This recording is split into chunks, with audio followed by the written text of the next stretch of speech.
Recording in progress.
Good morning, honorable members. Chairperson, we have about 8 members on the platform and the time is 10:01. Perhaps you can start the meeting. Thank you.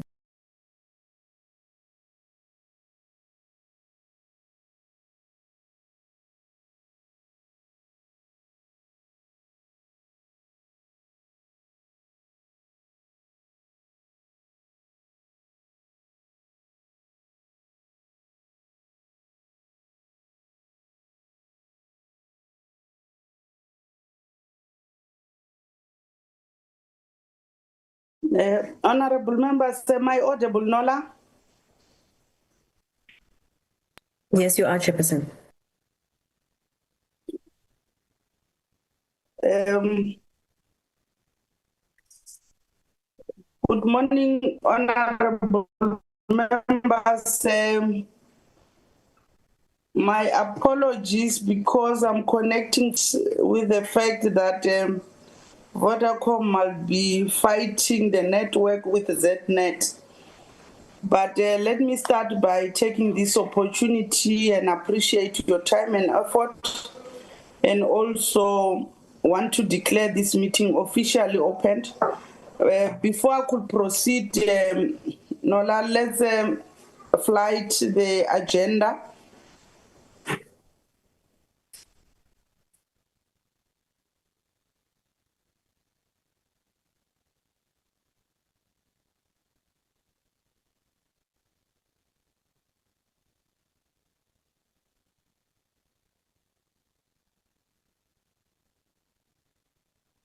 Thank you, Nola. As I've said, I would like to take this opportunity and welcome everybody in this platform.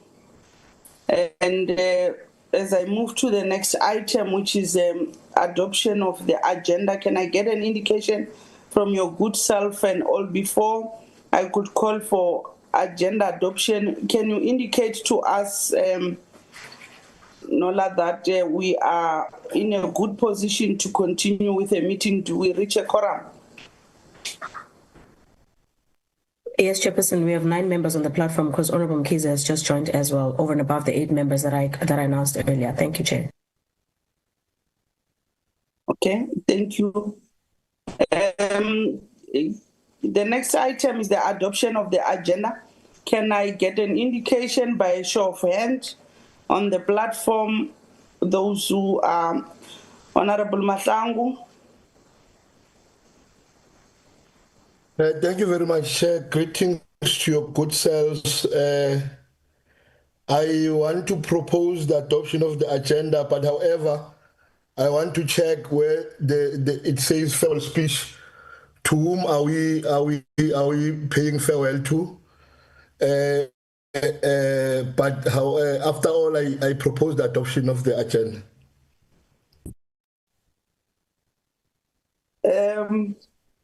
I see the hand of Honorable Kobe. Thank you, Chair.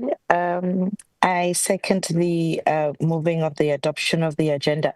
Honorable Matangu, we are saying goodbye to each other. Hey, Bo.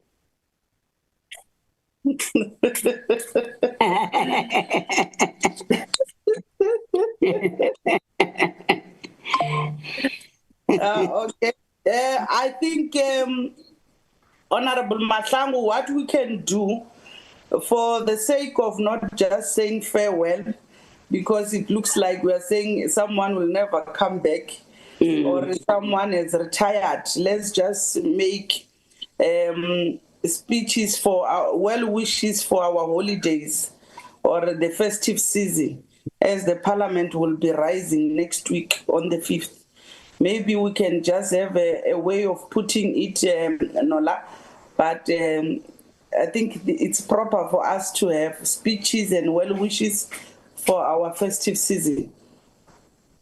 I guess Kobe has just agreed with the agenda.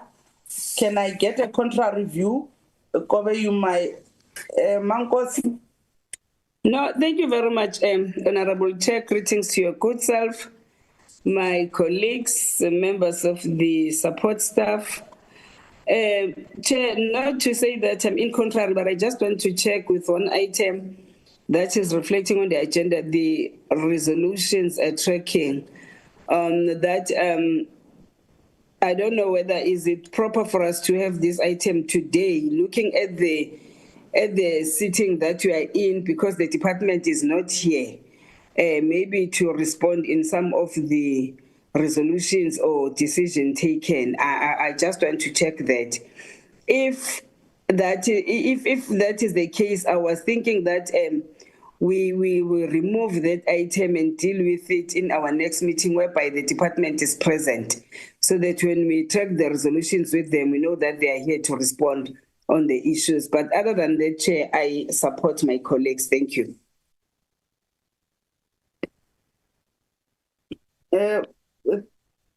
Thank you, Honorable Ngosi. Honorable members, there is a proposal with not, it's not, I guess members will assist me. In simple terms, is just to say, our norm is that when the department is here, the relevant entities, in terms of our resolution, will want to track and see how far what we have resolved to. Have they implemented it? How far? What are the obstacles? But then, because today we did not invite the department nor the entities, it might be a fruitless exercise for us, because we won't question anyone.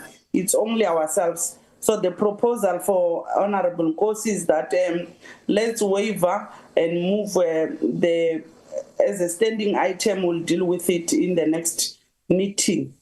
Is that in order, Honorable?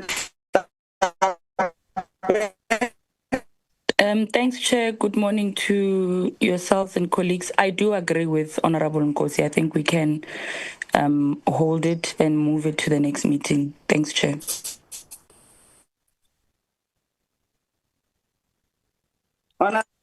Yes.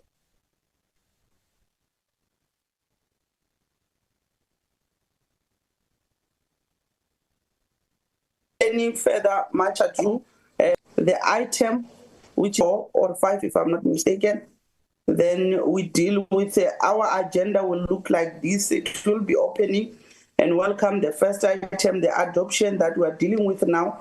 The second, it's the apology. The third item, which is very much important, is the consideration and adoption of the report. And then the next item is consideration of the previous minutes and speeches for our holiday seasons, then closure. So that is the agenda that we are presenting to yourself. And with that indication, all of us were agreeing to it. Allow me to move to the next item, which is your apologies. Nola, apologies.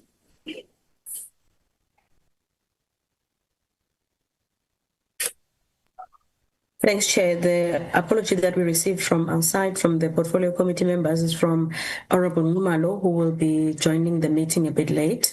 We also have apologies from the support team of the committee, Mr. Shoaib Denaisen, who has been unwell for a while now, and he was booked off until the end of November.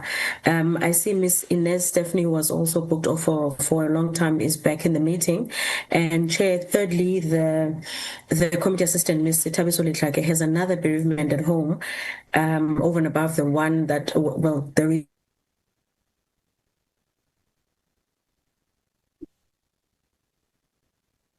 she has now also tendered her apology.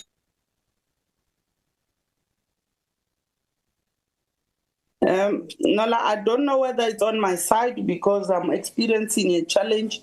You in the middle there was a disconnection. Okay, let me quickly switch over to my personal hotspot because the Wi-Fi is giving me problems as well. I've been struggling to hear everything that's happening in the meeting. Please bear with me as I try to switch over to my mobile.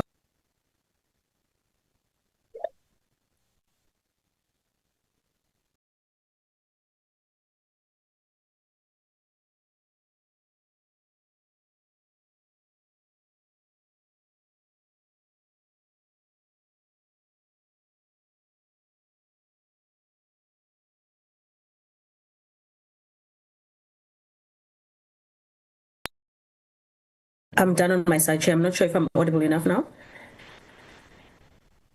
You were audible on the last part of saying I'm done on my side, but if we are done with the apologies, I want to take also this opportunity to welcome Ines and wish you a speedy recovery furthermore, because we understand you might not be well like 100%, but we want to take this opportunity and appreciate you and wish you more. It is a bit sad from our side as members, all members are concerned with the health issue. For our content advisor, which is Shoaib Dines as well, we are wishing him a speedy recovery. Lastly, with Ms. Tabi, we want to convey our condolences as a portfolio and say during these difficult times we are with her in our prayers. Then I see the hand of Mankosi. I don't know whether it's a legacy hand.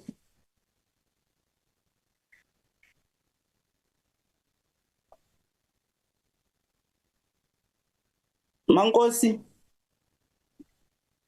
Thank you very much, Chair. Let me join you as well by sending the condolences to Stabi for the loss of the family, and as well as Ines, we welcome her, as well as our content advisor. We wish him well where he is. May the good Lord be with them during this time.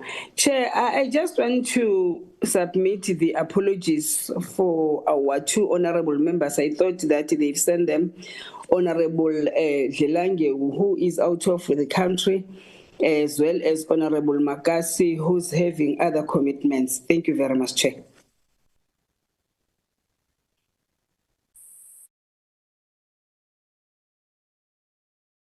Honorable Ngosi, for those apologies, can I get an indication from your good self as a norm if we are accepting the apologies, honorable members? I don't see any other hand. Are we having an objection with the apologies? Bongi Nkosi, Madikize. Hey, Chairperson, good morning. And good morning, colleagues. No, I'd just like to understand whether the normal processes of forwarding an apology was complied with before we accept or reject.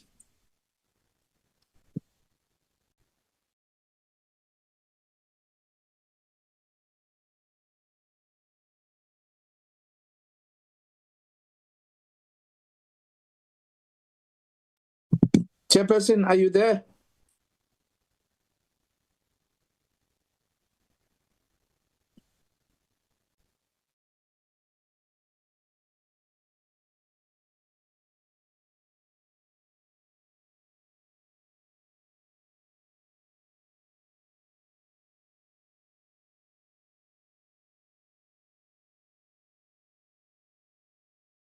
Looks like the chairperson is still muted. Not sure if it's from my side only.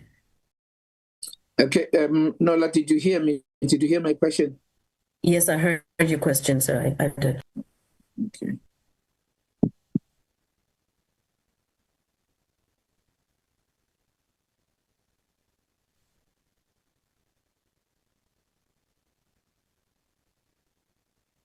Ek wag nou vir die antwoord, collega's.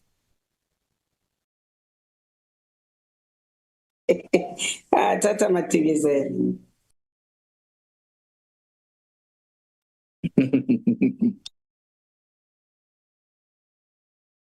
Yeah,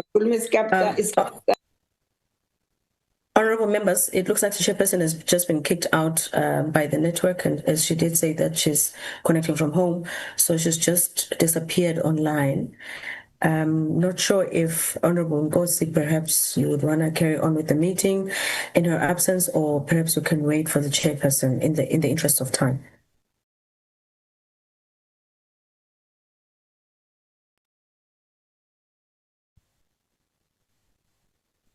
Honorable members, there's another apology that just came through.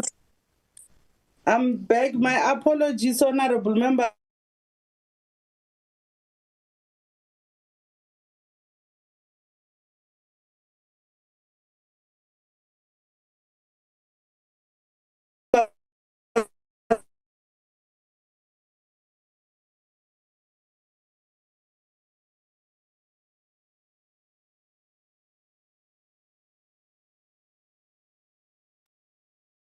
Colleagues, can I propose that we elect someone to assist the chairperson? Her network is really not good. This meeting is not going to proceed unless we have someone who can chair or assist the chair. I second the suggestion of Member Ngozi to help us with chairing the meeting. I'm sure the chairperson will be in and out because of the network. the chairperson is here, seemingly. I don't know what is happening. Okay, the chairperson did indicate that she has a network issue where she is because she's connecting from home. So she did say that time and again she may experience network issues. So I'm not sure if the committee would want to take perhaps a resolution to that effect, or should we then keep waiting when the chair is kicked out of the meeting? No, we can assist whilst the chair is experiencing that problem. Probably when she's in, she will then continue where we are. I think you were speaking of the apologies. The question was asked by Honorable Matigizela. Can you respond to that? And I see the hand of Honorable Mahlangu as well is up.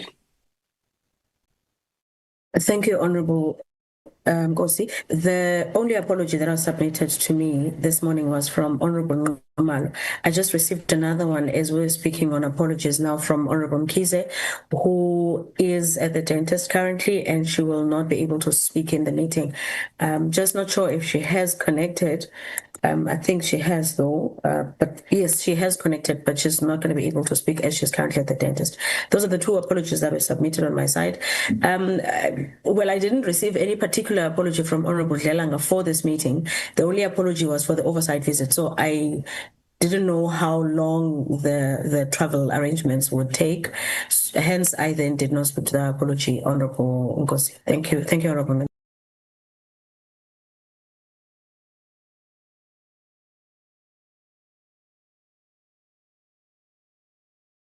Thank you very much, Anol Mahlangu. Thank you very much. I request that at least we agree on the apologies because of perhaps there was no established protocol whether either to submit them to who, to NOLA, or either any member can bring them. Unless if we want to establish a new protocol to say apologies, they must write through NOLA or they must be in a written form. But currently I request that we accept the apology as presented and we move forward. Thank you very much. Chairperson. Honorable, the chair is Yes, here. Chair, you sorry can for continue. just budging in back. Chairperson, I asked the question, can I, after the response from Nola, can I come in?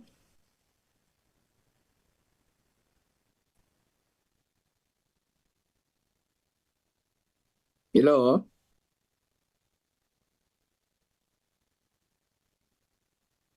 I don't know what is happening because the chair is here, Honorable Matigizela, but you can come in. No, Chair, it is not accurate what Member Mahlangu is saying. I think the chairperson is very strict when it comes to apologies, colleagues. She always emphasizes the point that people who did not submit written apologies, those apologies cannot be accepted. So there is an established protocol in terms of how the apologies are sent. So I don't want us to set a wrong precedent. We can only accept apologies that were sent formally and appropriately. Thank you.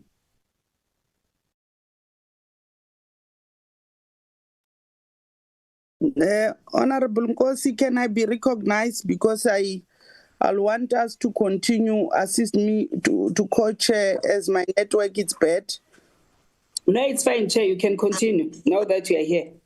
Yes, what Honorable Madikizela is saying is correct, but I want to put this forward on the issue of Dlelange when he wrote to me.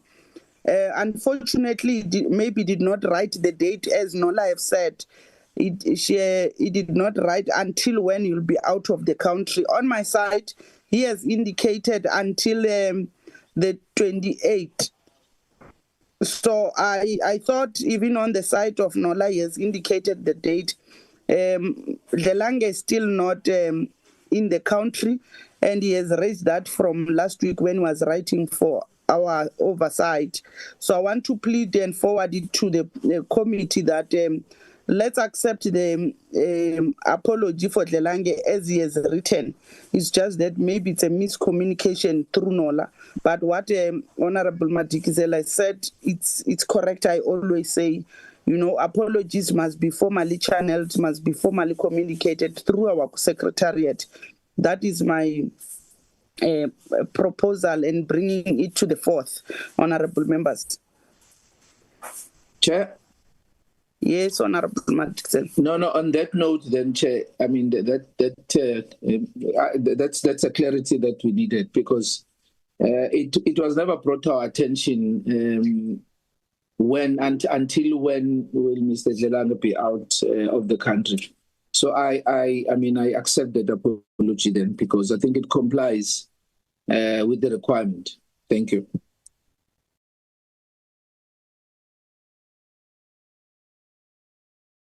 Okay, can I be guided, Honorable Nkosi? What was the other apology and how did it go? Because I was kicked out by the system. No, Chair, the other apology was the apology of Honorable Makasi. That were the only two apologies that I've raised. Thank you. Bear in mind, honorable members, Honorable Makasi is an alternate.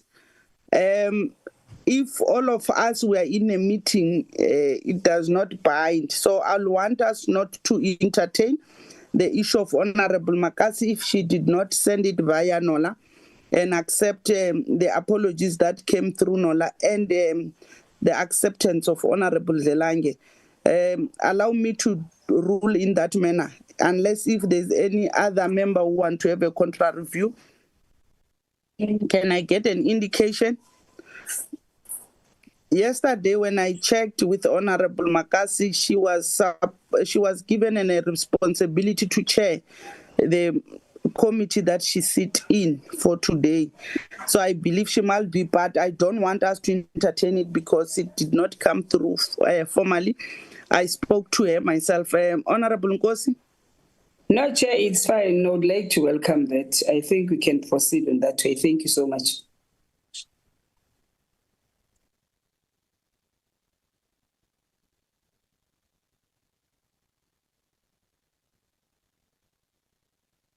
Thank you, Honorable Nkosi. I believe Nola has captured that, has captured our apologies. As I give it to you, Nola, can you just talk to the presentation or present the oversight report as we have started from Free State, then ended in Western Cape?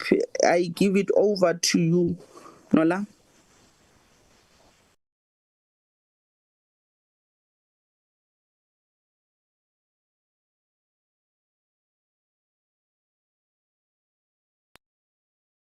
Thank you, Honorable Chairperson.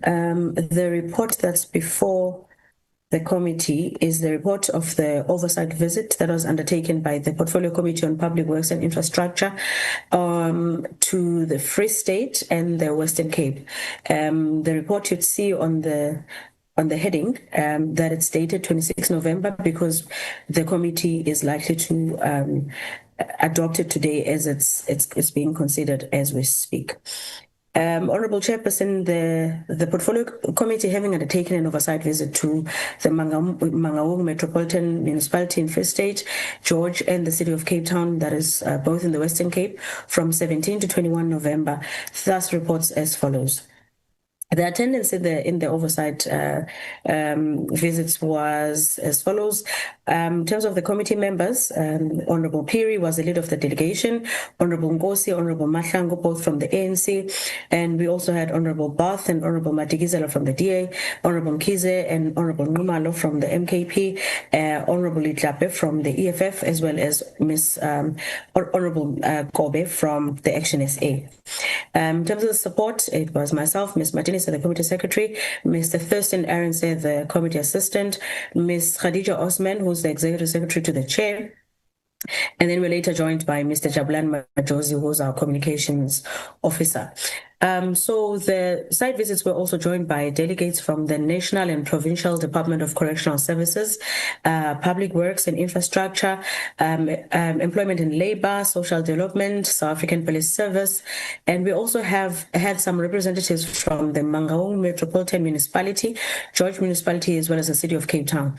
We also had community members, such as families from the victims of the George Collapse building, as well as the cooperatives and formations from the Hout Bay area that also joined the program. In terms of the introduction, Honorable Chair, I'll just briefly go through the mandates and the functions of the DPWI and go through the mandate of the Portfolio Committee as well. Section 5, subsection 4 of the Money Bills Amendment Procedure and Related Matters Act, which is number 9 of 2009, provides that the committee should report on and make recommendations on the annual performances of the DPWI and its entities in the BRRR to the Speaker of the Assembly. Then the committee then visited the 3 municipalities on the 17th to the 21st of November 2025, which is why we are then reporting on such a matter based on the provisions of the Money Bills Amendment Procedure and Related Matters Act. In terms of the mandates and functions, the mandate of the DPWI in relationship with the PMTE, in relation with the PMTE as well, it's that the DPWI is the custodian and manager of government's immovable assets. This includes the acquisition, maintenance, and disposal of such assets, and it's also the department that is further responsible for the determination and accommodation requirements and rendering expert built environment and maintenance services to the client departments. So as part of the turnaround strategy that started in the 2011-2012 financial year, the former DPW, which was Department of Public Works without the infrastructure, operationalized the PMTE as an internal component within the department, which is why when we request reports from the department, we request them from the DPWI and PMTE. So after the operationalization of the PMTE, then the DPWI has the responsibility for developing policy and regulations to ensure that standards and uniformity in the public sector are adhered to. Infrastructure, construction, and professional built environment sector is basically realized. The Public Works mandate is basically provided collectively in the Constitution, Schedule 4, Parts A and B, which provide Public Works as a concurrent national, provincial, and local government function. It's also provided for in the PFMA, and respective acts of the IDT, Agrima SA Act, CIDB Act, and CBE Acts, which are some of the acts that the committee would like to see being amended as per previous engagements with the department. So this legislative and regulatory framework further provides for the governance and the relationship, therefore, between the entities, the DPWI and the Minister of Public Works. So the main mandate of the department is also covered in the Giyama Act, that provides for the actual mandate of what the DPWI is supposed to, as a function, deliver. Then we move, Honourable Chair, to the, where's my cursor? We move, Honourable Chair, to the mandate of the Portfolio Committee then. The committee then conducts oversight over the programmatic deliverables of the department and its entities to implement the policies made by the Minister of Public Works and Infrastructure as per the mandate of the DPWI that I've just alluded to. The Constitution, the Government Management Act, which is Giyama 19 of 2007, the Infrastructure Development Act that Isa was talking about the other day, with the respective legislation of the entities, provide the mandate of the DPWI thoroughly and comprehensively. Coming to the oversight visit then, Honourable Chair, moving closer to the actual reason why we're adopting the report, the program was divided into the following thematic areas, focusing on specific programs of the DPWI. We looked into the theme of the construction project management, looking into the George issue, as well as the Grootflay chicken broiler. And then we looked into the EPWP program that we spoke about in Bloemfontein, Mangaung, and then small harbors development that was dealt with in Hout Bay. On day one of the visits that kicked off on the 17th of November, it was on a Monday. So the committee then visited the Mangaung Metro Municipality, where it received presentations on the Grootflay chicken broiler project progress report. The meeting was held at the DPWI regional office in Bloemfontein. The presentation session was then attended by the mayor and the officials of the Mangaung Metro. The mayor then welcomed the committee, delivered some welcoming remarks, and there were also officials from the DPWI as well as officials from the National and Provincial Department of Correctional Services. The DPWI and DCS both delivered presentations during the session. After the presentation session, the delegation proceeded to visit two sites. The first site was a chicken broiler project located at the Grootflay Correctional Center, and the second site was at Pilonomi Regional Hospital, where there were EPWP beneficiaries that were placed through the NPO called Anti-P, that is located in Bloemfontein. You should also remember, honourable members, that this NPO, this program, the EPWP one, was divided into two. There were some beneficiaries that were located outside of the hospital, and there were some beneficiaries that were located inside the hospital. And the committee that's decided upon receiving that presentation from the DPWI that the delegation would rather want to visit exactly the ones that are housed inside of the hospital, which is what transpired on the day. In terms of the presentation by the DPWI, the department then looked at the scope of works, which was the construction of the admin block, construction of change rooms, chicken abattoir, the inmates administrative area, the vehicular guardhouse for chicken broilers, elevated guardhouse, as well as the additional sewer pump station. As I progress with the presentation, Honourable Chair and Honourable Members, you'd notice that we'll speak more of the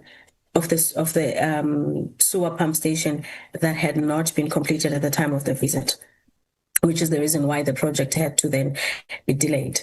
In terms of the progress to date, the department then presented that the construction of the following contractual and initial scope of works was completed by the contractor on 29 July 2025, which included the practical completion that has not yet taken place because of some pending approval of the addendum, which is addendum number 1 to the Joint Building Contracts Committee.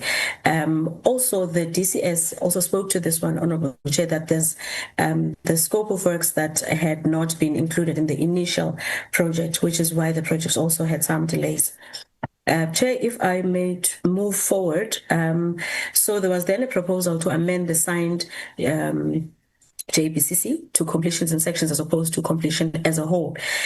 So that is pending approval by the DG, and section 1 is deemed to be the contractual works, while section 2 is for the construction of sewer pump station. The additional scope of works then, which is the sewer pump station, was approved by the Variation Order Committee on the 30th of July, 2025. And thus the estimated construction period for the construction of the sewer pump is 6 months, anticipated to start on the 2nd of February, 2026, to be completed by the 30th of July, 2026. This is then the main reason, Honorable Chair, that members would have heard that the project has thus been delayed. This section, Honorable Chair and Honorable Members, deals with the financial status, how much the contractor tender amount was, how much the expenditure to date is, and how much is the consultant expenditure to date, overall expenditure, as well as penalties to date as per the system. Moving over to the cause of delays, the following are the summarized reasons for the delays. The first one is that the main contractor lost the sole ownership of the company, and therefore the change of management affected the timeless procurement of material, the project administration, as well as financial management. Another one was that the late approval of the sewer pump variation order was due to the internal processes, including the dissolution of the variation order committee before the end of the 2025-26 financial year, which is one of the factors that have contributed to the delay of the project completion timeline. The last one is the poor performance by the civil engineer, which resulted to the termination of his contract. Chair, if I may move over now to the presentation by the DCS, they also presented on the project itself, and they also gave a whole detail about the project details, which is that they are the client department working collaboratively with the DPWI, that is the implementer, and the consultants that they used was Incline Architects. The contractor that was basically responsible for the building project was Rainland Investments, which we also met at the site when the committee visited. The site handover date was, the contract was awarded on the 16th of April 2021, and then the site handover date was 8th of December 2021. So, honorable members, you notice that this project has been long coming. It's taken almost 5 years now, especially with the new amended completion date that is at 2026. So the duration was 27 months from then, which should have ended in July 2023. But due to all of these delays that I spoke to above, then it lands us on July 2026. The revised contract duration is exactly 35 months now to the commencement date, 16 April 2021 to the 8th of March 2024, which has further been extended to the 31st of July 2026. So I won't go into the project status, Honorable Chair, because I think the DPWI presentation has also spoken to this one in terms of financials as well. The impact, most importantly, of this project, according to DCS, is that there's anticipated production levels in terms of cost analysis and the distribution that were reported as follows. The new broiler project has the potential to produce 383,000 kgs per annum of chicken, and then the region has procured about 423 kgs of chicken meat in the 2024-2025 financial year at an average cost of 52 rands or almost 53 rands per kg based on the internal agriculture market analysis. But during the 2024-25 financial year, the total cost of externally procured chicken meat was estimated at 22 million rand. And meanwhile, the internal production cost of chicken meat in DCS was 37 rand 58 cents during the 24. This is now per kg 2024 to 25 financial year, which is now a saving to the DCS because of the chicken broiler project that has been constructed by the DPWI for the DCS as a client department. The extension of the project completion date has impacted the DCS particularly, and this is what was reported.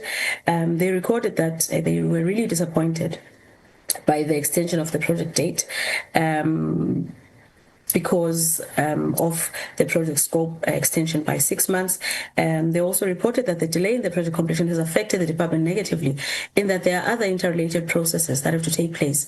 A reference was made to a training course that the inmates who will be working at the broiler had to undertake, and the regional head of the DCS actually indicated that they had already taken inmates to the Cape Town chicken broiler project that is already underway. So, which meant that there was a cost attached to that, as well as the traveling costs and all of those things that are linked to it. So this basically means that if the project is therefore delayed, it means that the trainees would have also lost some bit of information that they would have acquired over time from that training program. So that means they would have to be ferried again to the Western Cape for a refresher course at the time of the completion of the project. So that was one of the major implications of the extension of the project date. There's also some required infrastructure that was not part of the project scope, one of which is the current access roads that are in the facility that are not tarred, which could potentially have a harm in terms of environmental impact because of the trucking that will be happening around there, the heavy vehicles that will be utilizing the precinct. So that could also have a negative impact on the environment, as well as the long-term effect on the state of the buildings and the facility because of the dust that would have been acquired from it. There's also no permanent incinerator for the abattoir waste management, and that was also not included in the actual project scope. Hence, then there's a separate project that is currently on EIA phase. To curb this challenge, then the DCS reported that it was looking into a containerized incinerating system that only needs an atmospheric emissions license from the municipality, and the municipality, it was reported that they've made a commitment to expedite the application once it's been submitted. Chair, according to the DCS, there was also a great need for the automation of slaughtering equipment, as the slaughtering process would take longer if performed manually completely. There's also a need for installation of network cabling that was not part of the original scope so that the area can be secured. As we saw that there's also an informal settlement around the area, around the site. So that's what the DCS was also referring to.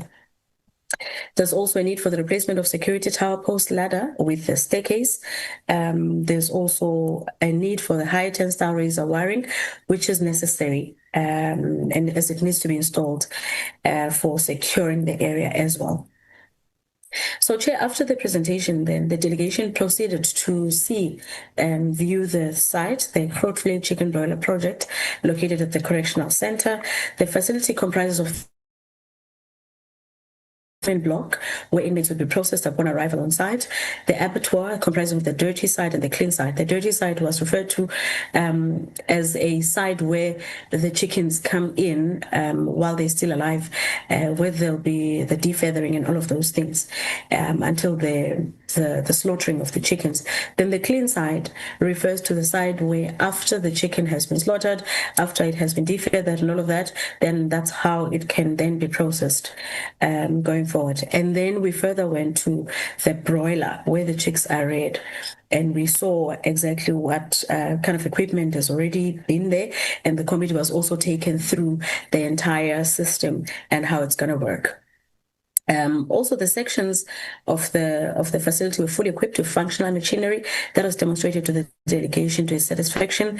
The only area that was not then finalized was the sewer pump station and waste processing facility.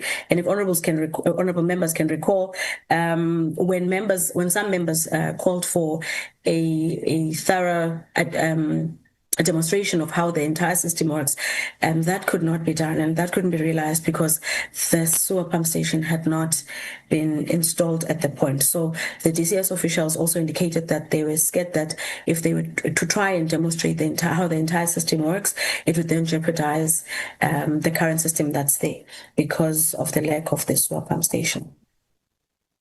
Next year, on the first day still, the committee proceeded from the Croatflay project to visit the NPO anti-EPW project.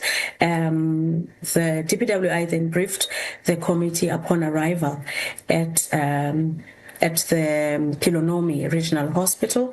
And Chair, I'm not going to, in the interest of time, I'm not going to go through the entire presentation that was done by the DPWI, because we have placed it on here so that it can align with the site visit itself. So it was reported that in the Free State and non-state sector, the DPWI has implemented via a 5-year MOA with the IDT.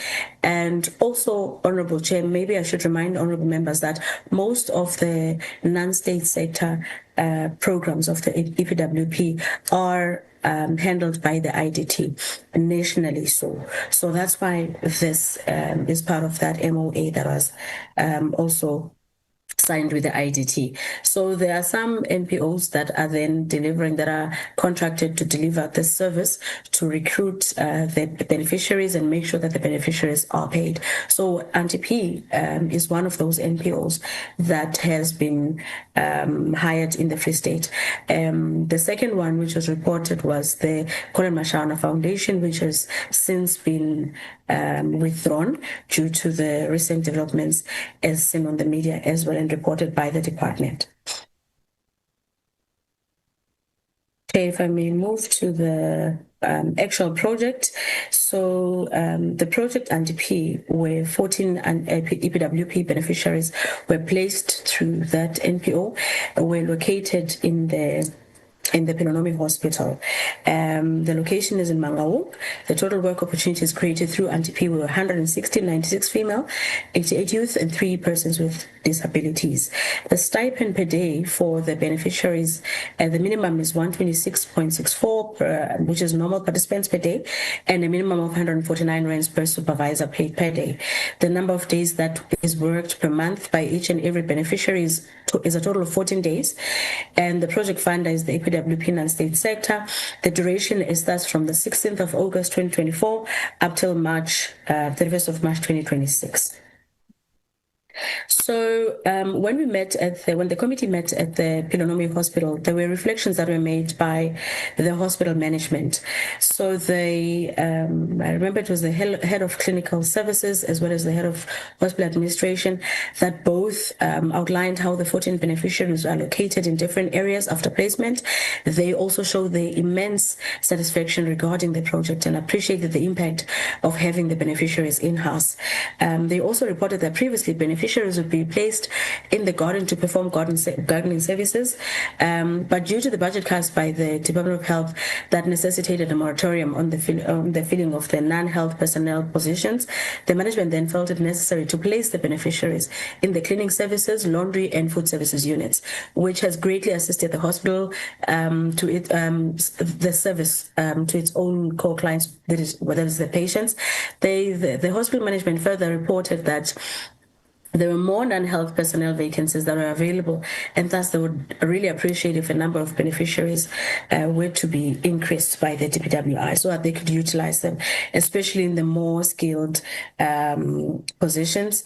And the chairperson, I remember, made an example of a porter that could also be taken from the EPWP beneficiaries and be appointed as such. So according to the contractual obligations, the EPWP beneficiaries are only supposed to work for 14 days a month. However, due to their dedication, they opt to work voluntarily for the entire month as a service to the hospital, even though they only get paid that stipend of 1.6 for the 14 days of work per month as per contractual agreement. The committee then further moved to the posts where the EPW beneficiaries were placed in the hospital. So after the session with the management, the delegation was then taken through the different workstations. The workstations included the second floor cleaning and ground floor corridor where the hospital kitchen is located. The cleaning service beneficiaries reported that they work from 7 to 1 daily, while the food services beneficiary worked different shifts to cover their allocated time. They were also grateful for the work opportunities that were granted to them, and further requested the hospital to really consider them when permanent employment opportunities would arise, especially because some had been volunteering their services at no cost prior to placement into the program of the PWP. The main challenge, however, that was raised, Honourable Chairperson and Honourable Members, was that the inconsistent pay date, or the pay date was very inconsistent in that some members would be paid on the 10th of the month, some on month end, some on the 20th of the month, which is what the committee also raised as a red flag for the DPWI to really consider with the IDT. And this caused a huge inconvenience on their part as beneficiaries, as they have financial obligations and their own debts to service at stipulated times. They also reported that sometimes, as I've already alluded, the payments would come through on the 10th and on the 20th, and none of this is exactly on month end as per the contractual obligations. So the NPO also indicated that the IDT consistently delayed payments, which in turn made them to miss payment deadlines to the beneficiaries themselves. But all that would be often communicated with the beneficiaries to gain an understanding of the circumstances behind the late payment. And according to the NPO, the beneficiaries then agreed, but we also know, honourable members, that how much of an inconvenience it is to not get paid at the time in which you're supposed to. So this was one of the red flags that the committee had raised, and we'll speak to the recommendation to that effect when we get to that level. Chair, if I may proceed to day 2 of the visits, which was held on Wednesday, the 19th of November, because the committee travelled on Tuesday, the 18th of November, connecting via Johannesburg to George. So the second day of the 4-day visits, the committee then went and visited the George municipality to gain an insight into the building that collapsed on the 6th of May 2024. The presentation session was attended by the Deputy Mayor and officials from the municipality, officials from the DPWI and its entities. Entities included the CBE, the CIDB, and some IDT officials. There was also an official from EXA, as well as the Department of Labour. The municipality then delivered a presentation during the session, and after the presentation session, the delegation proceeded to visit the collapsed building site. Regarding the presentation, Honourable Chair, there were issues that were highlighted by the municipality, and I'll go into the background and context. The incident scope, there was a building collapse within the municipal jurisdiction with cascading implications for public safety, asset losses and governance. The stakeholders included the Municipal Building Control Office, Municipal Building Control, Property Developer, Contractor, Disaster Management Services, External Legal Counsel, Structural Engineer, Regulatory Board, which were CBE, SACAP, NHBRC, the SIU and SAPS, as well as oversight committees, which is our own. And I know the Human Settlements Portfolio Committee also went to visit the site at some point during the 2025-26 financial year. There was also financials and liabilities that were reported. The property developer was liquidated, nullifying certain debt recovery avenues of 9.1 million. That was a claim deemed irrecoverable by the municipality. There was also a separate claim related to a bonder, which was Standard Bank, which was paid 13 million rand. My cursor just jumped. Municipal rescue disaster management costs approximated at 8 million rand. And then further to this, there were governance and accountability concerns. There was an absence of timely appearances by the contractor and developer before the municipal council. Also, the internal legal staff are not admitted as practicing attorneys, and therefore that necessitated the municipality to then go for external legal advisors and representatives, especially for the litigation. There was also inadequacy of audits, inspections and approvals were questioned. There was fragmentation and gaps in statutory authority and coordination between municipal, provincial and national bodies. If I may move, Honourable Chair, to the key issues and findings. Regarding the contractor and developer accountability, the contractor and property developer have never appeared before the municipal council, as I've already alluded to provide their respective their perspectives and explanations. This is also one of the things that the issues that the committee raised as a red flag. The property developer, the developer itself was liquidated. As a result, the municipality did not institute legal action based on liquidation procedures and wrote off the 9.1 million claim as irrecoverable. Then again, the issue of the banker, which was a bond of the property, submitted a separate claim. The property itself was, it was reported that it was worth 980,000 rands, but the bank was paid in relation to its claim 13 million rands, and then the municipality incurred a substantial disaster management cost of 8 million rand to try and manage everything that happened on site. I've already spoken to the regulatory and legal capacity of the municipality. One other thing that I need to highlight, Honorable Chair, on this issue is that the structural engineer, Mr. Ethel Mitchell's whereabouts remained unknown at the time of the visit. The disciplinary action was taken by EXA, which resulted into a cancellation and a fine with an ongoing appeal to the CBE. So the structural engineer appealed the decision of EXA to fine him and cancel their contract. So there's currently that matter that is before the CBE, that is a council upon which EXA reports. So the CBE also reported that it would appoint an appeals committee, therefore the decision for publishing would pend until that process has been finalized. At Collapse, there were no municipal inspections that had occurred, which raised concerns about regulatory compliance and procedural adherence by the municipality itself. And we were also advised that the safety officer on site had abandoned the site about a month before the building collapse. This was after he had on numerous occasions raised red flags on matters of non-compliance on site. However, all of his warnings went unattended by the municipality. There were also governance and oversight gaps. The building approvals, inspections, and supervision processes appear to have had significant gaps. The NHBRC also lacked mechanisms to detect disciplinary history of criminal records and property developers. This was also raised to the CIDB as well as the CBE, as those are the two entities that are responsible for contractors and professionals within the built environment. One other issue that was raised by the CBE specifically was that there was a gap between Form 1 and Form 2 processes. Form 1 was based on the older legislation, which was the National Building Regulations and Building Standards Act 103 of 1977, which predates the CBE Act 43 of 2000, which speaks to Form 2. And this enabled some misrepresentation of qualifications. So the committee also highlighted this as one of the areas that need improvement, which we'll also see in the recommendations section that will follow through after the 4-day visits. There were also forensic findings from various departments that were not consistently submitted to the municipality, and only an affidavit in November 2025 was presented in lieu of 4 reports. Chair, if I may move to the legislation and jurisdiction, there were identified gaps in national and municipal building regulations, including the ownership and coordination of the NBR, which suggests, with suggestions to relocate custodianship from the DTIC to DPWI for better coordination. And this was part of the discussions that transpired in that meeting.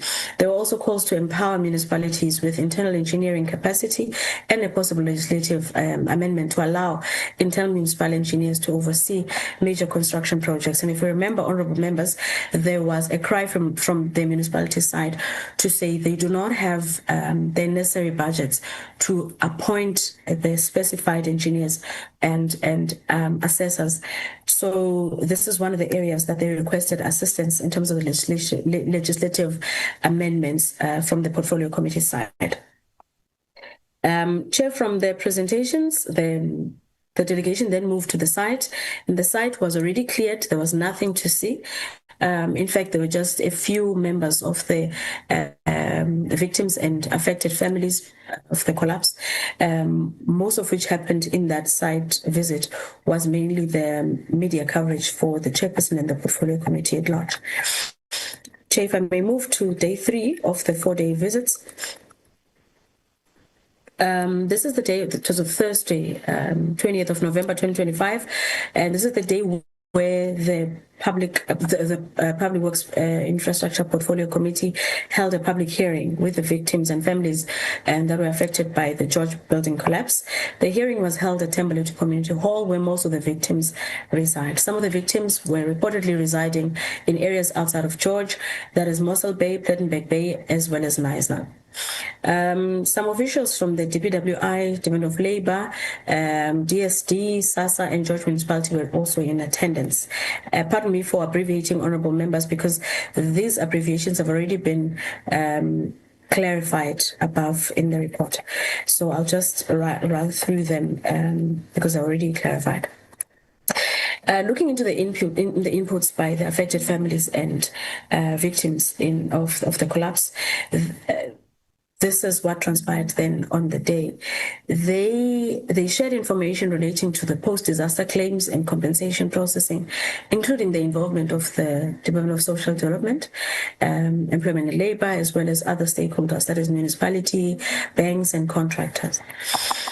I'm not going to go through the background much, but I'll just highlight areas that I haven't covered when we're talking to the presentation by the municipality.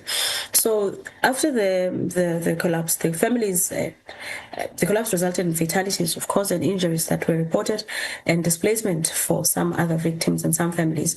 So there were claims to that effect for compensation and medical support. And the claims were made mainly to the Department of Labor for workmen's compensation, as well as the UIF. Honorable members may also get into terms of the fact that the demographics of the affected workers were 68, totaling the 15 documented South Africans, and out of that was 53 foreign nationals, which were employed by 3 contractors that were alluded to on the briefing note that was submitted to members. Noted challenges specifically from the foreign nationals included work permits and immigration statuses, documentation and eligibility of foreign nationals for compensation. According to the Department of Employment and Labor, bulk of the reported foreign nationals did not have correct legal documents to either be in the country or be employed within South Africa. So perhaps one person would have a passport, but they wouldn't have a work permit. And then in order for the claim for compensation to be carried through by the Department of Employment and Labor, they would need both, for instance. And then there was one Zimbabwean national that was reported to have had a valid passport and a work permit, while the rest of the other victims that were affected had one or the other, or even none at all. And the following is the breakdown per nationality. There were 20 Mozambican nationals, there were 15 South African nationals, and there were Malawians, there were 13 Malawians, there were 10 Zimbabweans, as well as 4 Lesotho citizens. Key issues that were mainly reported was the issue of documentation, where the Department of Labor indicated strictly that there are rules and regulations in terms of claims, and there are requirements that have to be adhered to in order for each claim to be processed.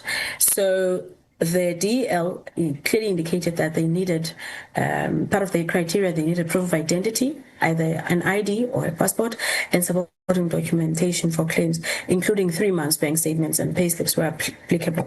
So there were gaps that were in existence, in that one of the victims actually, I remember, stood up and said, a DL requires you to have a passport, and if you have a passport, the claim can be registered. However, the claim can't be registered without the work permit and a bank statement. And if you go to the bank requires a work permit for you to have a South African bank account, and the DL requires the victims and family members to have all of these documents, including the 3 months bank statement. So there was a gap that was really highlighted at that point, which was a challenge, which made it difficult for the claims to be processed through. So it was also reported that out of the 62 total potential claims that were that could have been registered, only 12 ended up being registered, and 5 submitted the correct documents. 4 claims were processed, with 1 outstanding. There were also delays that were attributed to documentation and gaps, as I said, and verification challenges. I remember one of the verification challenges was an issue of a Lesotho national whose passport had expired. I'm not sure if it had expired or it was lost or somewhere. And then there was a verification that was done with the chief in Lesotho, but that also wasn't seen as a formal document from the DEL side. And according to the DSD, ongoing counseling and psychosocial support were provided, while claims and files were still open. There was also an issue that was raised by the victims regarding the DSD, indicating that they were treated in a very inhumane manner by DSD, in that the only psychosocial support was only received on the actual day. And if there was any follow-up, it was only done once, if not twice. But even so, some social workers that attended to the victims at their home base seemed either unqualified because they did not focus on the matter at hand. They would just get to those homes and talk about general issues instead of focusing on the counseling of the victims themselves. There was also humanitarian and social support that was received by the victims as presented during that session. There were donations that were dispersed, public donations to the tune of 173,000 rands that were donated in May 2024, just after the building collapse. They were then sent to the George Municipality for safekeeping. The municipality then disbursed funds to the Families South Africa Counseling Agency, which is FAMSA, and to distribute then to the victims. So FAMSA then took 10% of that for handling, which was 17.3, and then thereafter, there were 2.5 vouchers per victim that were disbursed from ShopRite for groceries. The George Municipality also availed a hall for the families of the victims on the day of the disaster for also processing of the claims from DEL and all of that. There was also a commemoration of the tragedy, which was done exactly a year later, which was in May 2025. There were also Rotaries that gave donor funding and all of those things. There was private legal assistance, pro bono lawyers from George Con and in a Besednot that is located in Fort Brock, that is close to George. We were also advised that they did that at no cost. It was just pro bono representation and advice. There are other institutional support from SABS regarding affidavits and all of that for claims. So really, the victims reported that the only assistance that was given to them by DSD, as I've already alluded to, was mainly on the day of the tragedy. So they were really dissatisfied by the manner in which they were treated by the DSD. The case of Mrs. Sindelo, who is a South African, who was a mother who lost a 29-year-old son in the tragedy, who was a final year student in electrical engineering, was basically on site as part of his in-serve, complained about inhumane treatment from the DST. So this is one example that was given. And the local office was mainly the culprit, according to her. She also confirmed that the only session that was held with her was with a male social worker who, instead of giving her psychological assistance, conversed about general issues unrelated to the assistance she needed. She also complained, Mrs. Sindelo, that is, she also complained about the Department of Labor that she had not received a single one of the claims, of the monies that she had claimed for. There was a benefit, a funeral benefit that she was supposed to receive. It has not been received thus far.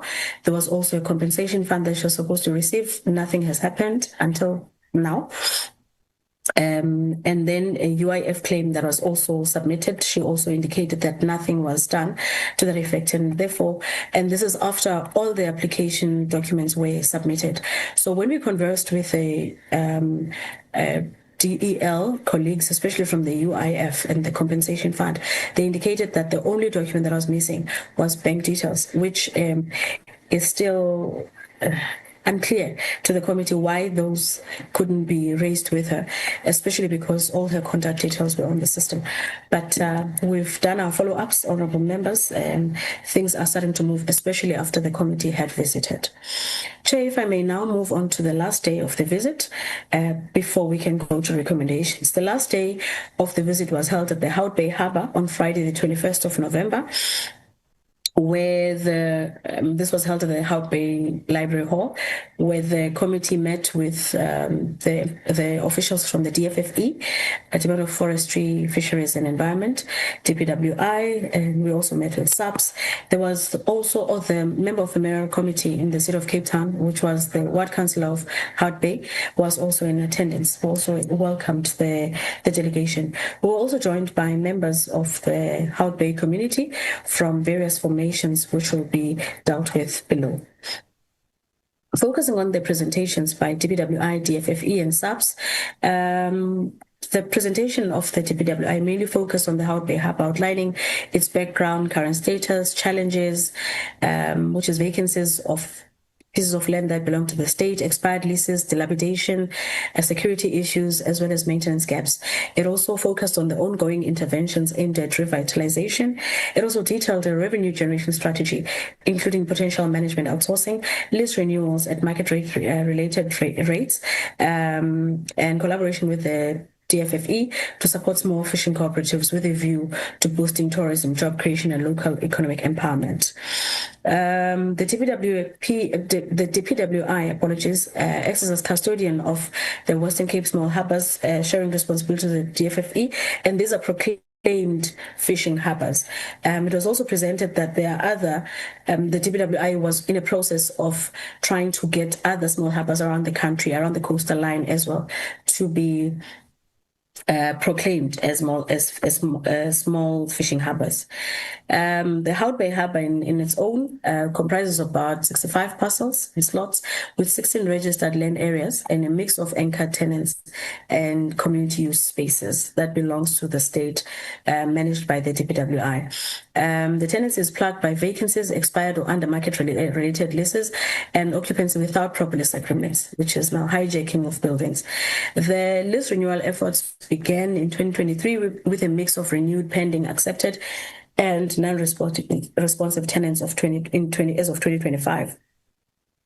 There was also a portion of the 31 Harbour Road precinct that was reported to have been regularized to convert informal or non-compliant occupancies into formal spaces, so that the small-scale fishers and all of that, local communities members can also just be able to utilize those spaces for their own economic activity.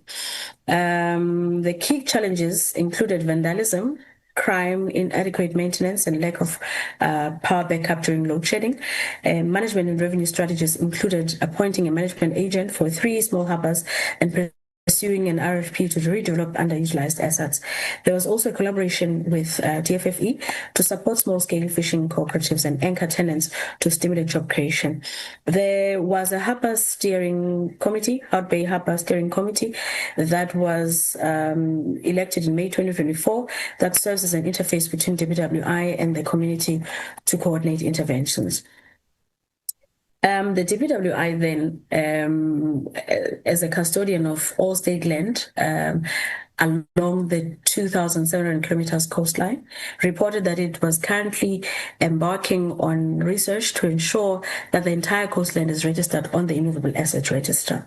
Regarding the abandoned buildings, the department committed to make the buildings available to all who would like to lease them through the necessary leasing processes at market value. It also reported that there was 500 million rand that was set aside for small harbour development, focusing on the proclaimed fishing harbours in the Western Cape. Moving over to the DFFE presentation, Honourable Chair. The DFFE key issues and findings that were undertaken from the presentation was that the DFFE administers day-to-day operations of the 12 proclaimed fishing harbours.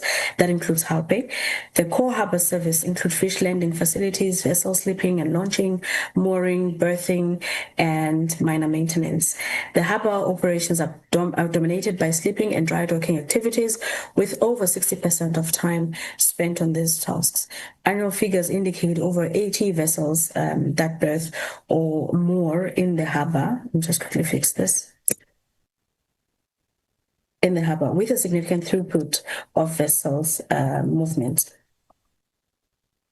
The harbour also indicated that it faced aging infrastructure, and there were also sunken abandoned vessels, abandoned buildings, and gaps in security and enforcement, which then was a responsibility of the DPWI. There was also collaboration with SAMSA, which is the South African Maritime Safety Authority, with ongoing consultations to remove sunken and abandoned vessels under the Wreck and Salvage Act of 1966. They also reported that there would be instances in which the DFFE consults with the vessel owners to remove those vessels, failing, and they'll give them 30 days, failing which, if they don't do that, then the forceful removal of the sunken vessels would then take place according to the Wreck and Salvage Act. A centralized center of accountability is proposed to streamline governance and operations, and capital works projects are planned for upgrading, renovating, and repurposing harbour infrastructure by the DPWI in collaboration with the DFFE. There was also a deployment of advanced security monitoring technologies and border management control, which was recommended, and a leasing framework revision and repurposing of abandoned, vandalized buildings and dilapidated ones were proposed to optimize assets. Chair, there was also a discussion with the National Treasury about increasing the fishing harbour fees in 2026-27 to potentially raise revenue so that the harbour could be able to be in a very functional manner, to also be able to deal with the infrastructural issues and challenges that were reported at the time of the visit. Moving on to the SAPS presentation, which was the last presentation of the day. The key issues that SAPS raised was that the Hout Bay Police Station operates within 42 members, and collaborates with the City of Cape Town law enforcement and community structures for law and order maintenance around the harbour.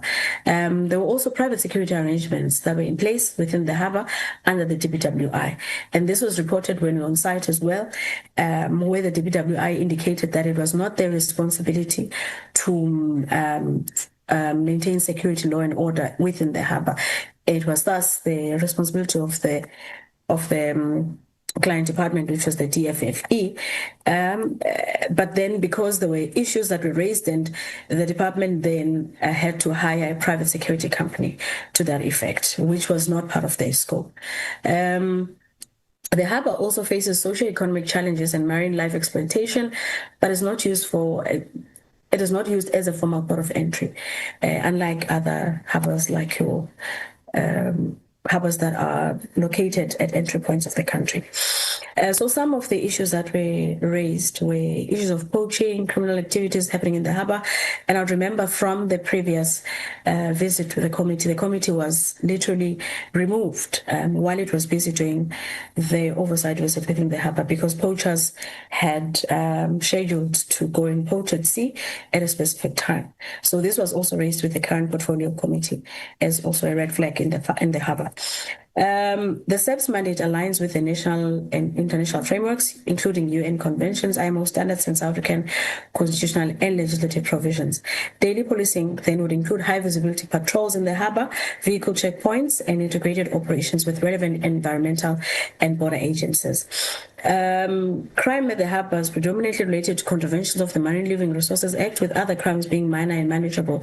For instance, we'd note that one issue that was also highlighted by SAPS during its presentation was that there was no boom gate and access control within the harbour. This also, Honourable Chair, I need to remind members, because it was part of our legacy report from the previous Parliament, there was a structure that was built by the DPWI, and there were security access controls at the harbour, but that too was vandalized by the community based on the criminal activities that were going on in the harbour. So that's why at the time in which the committee visited, we saw that there was a vandalized security access point as well.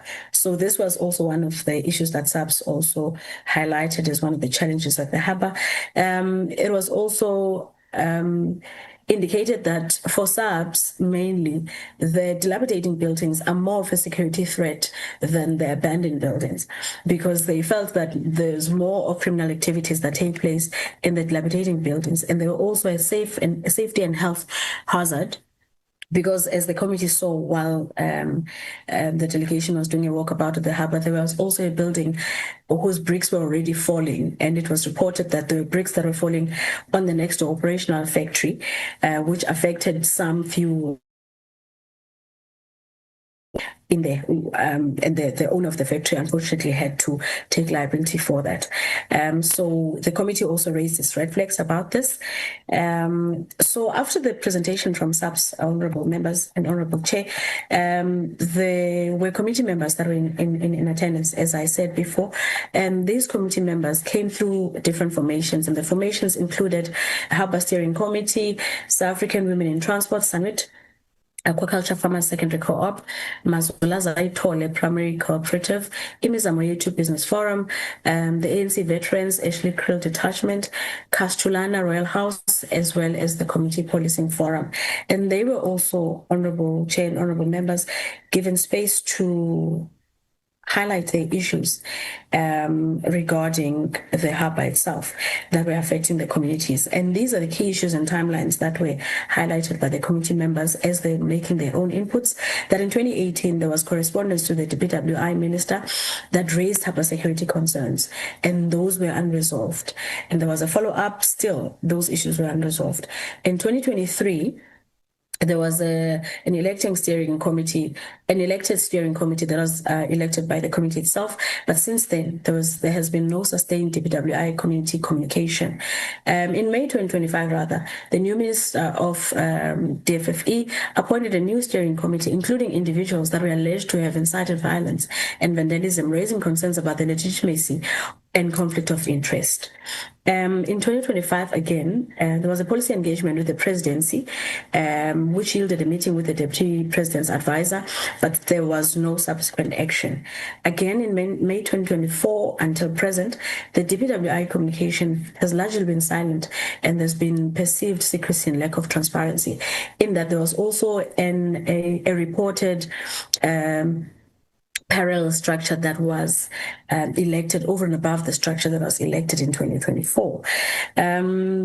In May 2025, the DFFE also created its own steering committee.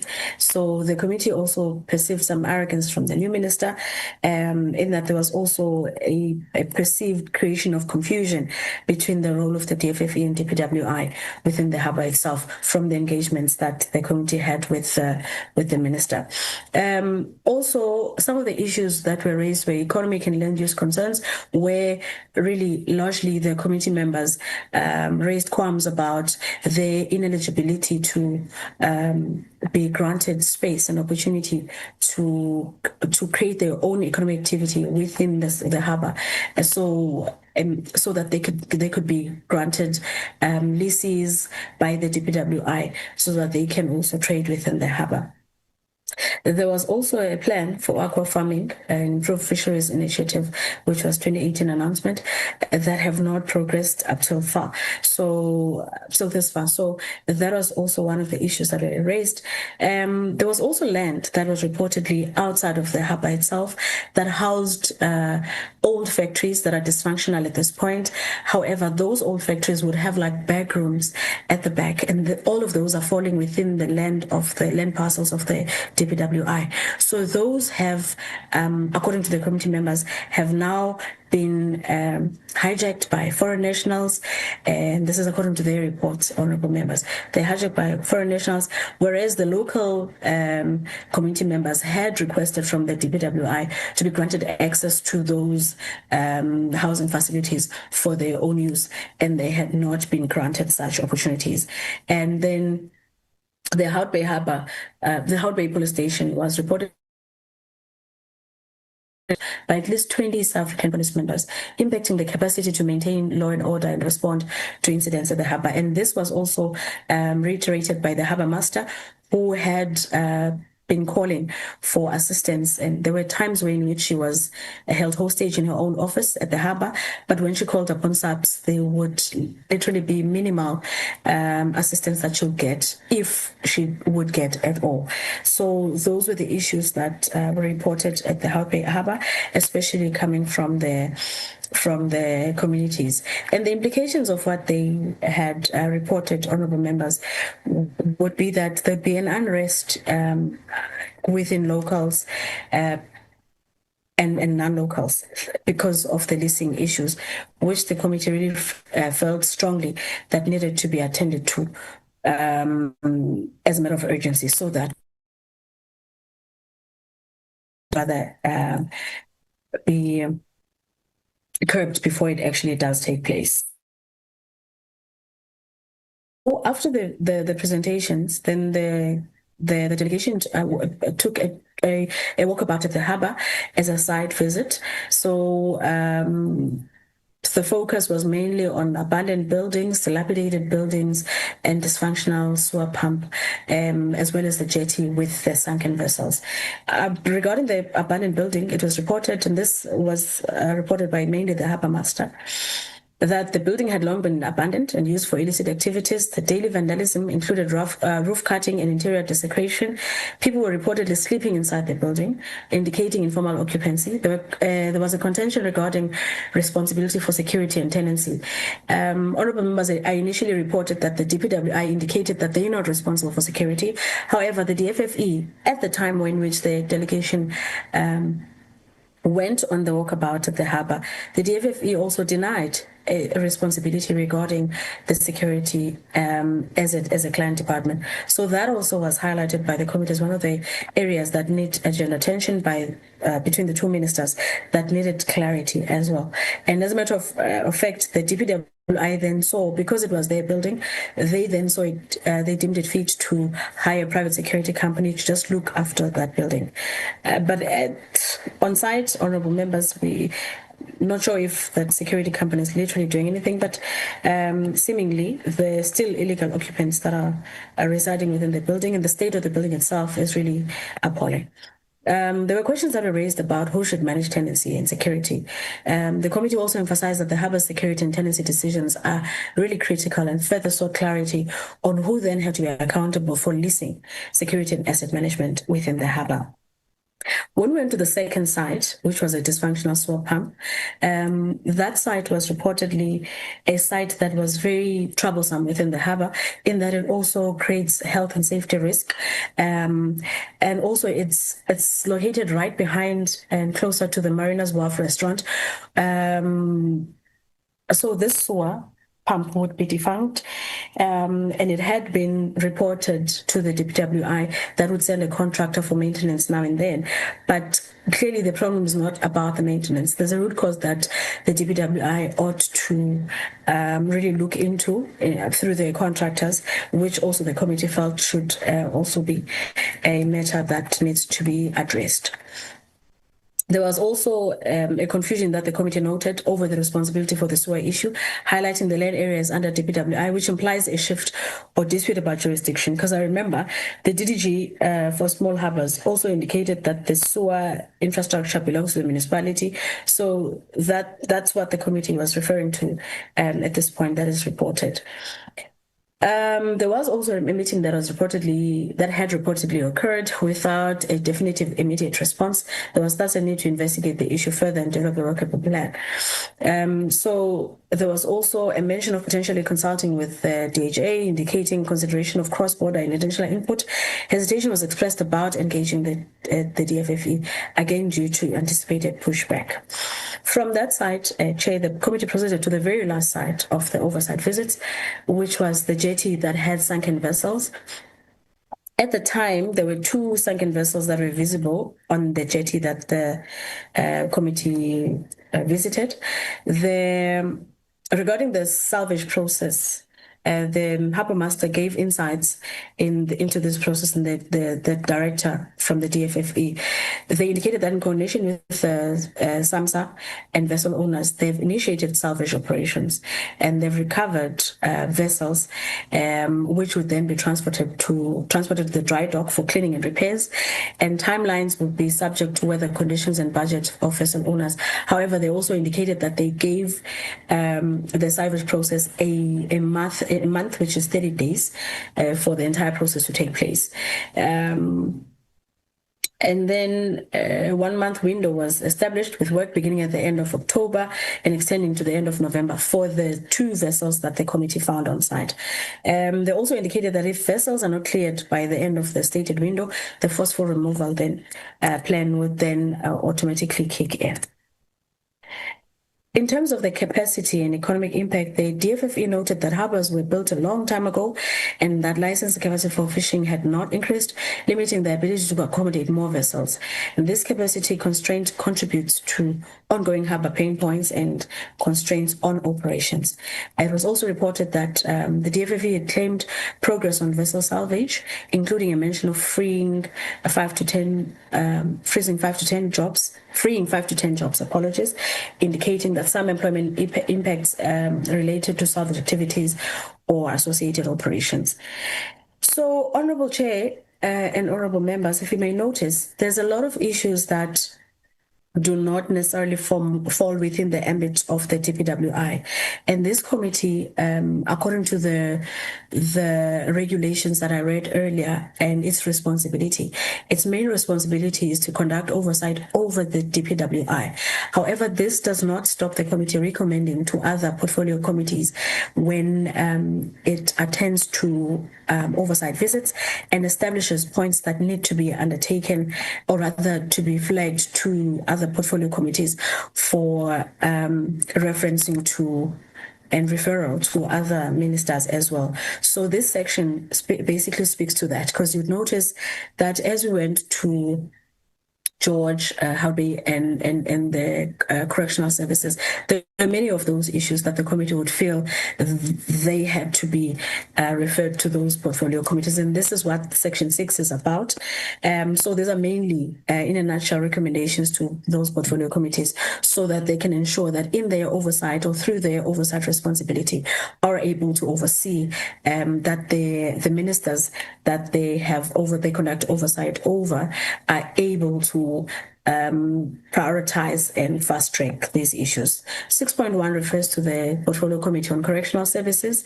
So the Portfolio Committee on Correctional Services is requested to ensure that in relation to the fraud flay chicken broiler project, the Minister of Correctional Services should minimize the adverse impact of the delayed completion of the fraud-flay chicken broiler project on offender training and rehabilitation schedules by implementing contingency plans, collaborate with the DPWI to expedite residual works, and ensure offenders are not disadvantaged due to project extensions. In collaboration with the DPWI, address operational challenges such as tarring of access roads, waste management systems, and automation of slaughtering equipment to enhance productivity and reduce inefficiencies. That would be what the Portfolio Committee is referring to, the Portfolio Committee on Correctional Services, and then to the Portfolio Committee on Police.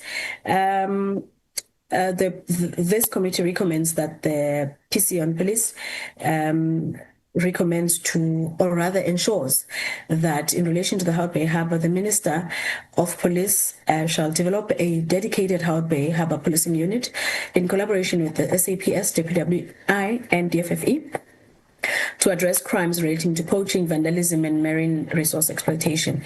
And the Minister should also tighten access controls at the harbour, particularly for vulnerable and visitor-heavy areas, to enhance public safety. To the Portfolio Committee on Social Development, the committee recommends that that committee should ensure that the Minister of Social Development should strengthen follow-up services and ensure continuous engagement with families and victims for ongoing psychosocial support, compensation assistance, and counselling. The Minister should also address grievances raised by victims regarding local department officials' conduct and improve professionalism in future disaster responses. And to the Portfolio Committee on Employment and Labour,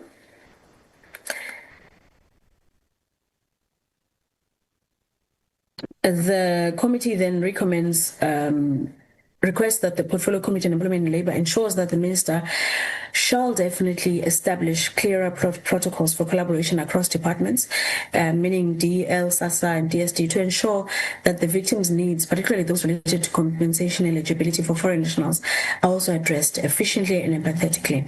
The Minister of Employment and Labour should accelerate claims processing for victims of workplace incidents, such as the George building collapse, with particularly within the prescripts of the legislative framework. The minister should also implement a fast-track mechanism for verifying identity and employment documents in disaster contexts in general, not only pertaining to the George one, but that the portfolio committee feels that that should be a lesson learned, and thus the Minister of Employment and Labour should also implement these with other disasters as well. The Minister of Employment and Labour should also conduct awareness drives for employers and employees regarding workplace safety regulations, focusing on municipal and construction sites like the one in George, and then collaborate with other departments and entities to strengthen compliance inspections of contractors and developers. The next recommendation, Chairperson, is to the Portfolio Committee on COGTA, which is responsible for municipalities and their operations in general. So this committee recommends that the Committee on COGTA ensures that its minister shall ensure that the George municipality reinstitutes legal action to recover the 9.1 million losses due to the collapsed municipal building incident. The George municipality must also appoint professional legal representatives to build a strong case, ensuring a higher likelihood of success despite the liquidation of the responsible developer. Enhance municipal inspection capacities, ensuring that all buildings under construction adhere to the national and local standards. The Minister of COGTA should also ensure that he collaborates with the DPWI to address gaps in the NBRs identified during the investigation into the collapse. The minister should also ensure that the George municipality implements a robust post-disaster response systems and work collaboratively with the relevant departments to provide sustainable support to victims as well as families. And lastly, Honourable Chair and members, to regularize and update municipal risk assessments and contingency plans to respond effectively to accidents such as this or calamities. And the last and final section, Section 7, speaks to the recommendations that this portfolio committee is making to the oversight authority on which it is responsible for, that is the Minister of Public Works and Infrastructure. So having considered the deliberations, notes and findings that emerged, the committee recommends then that the Minister of Public Works and Infrastructure must, in regard to the completion of the Horfley Chicken Broiler project, ensure that the remaining works, including the swap pump station and other pending infrastructure, are completed within the stipulated project scope by July 2026. The Minister should also address causes of delays by introducing stringent oversight mechanisms to ensure timely contractor performance and approvals. In relation to EPWP, the minister must expand the scope of placements per EPWP category to include more skilled and semi-skilled roles in the 2026-27 financial year.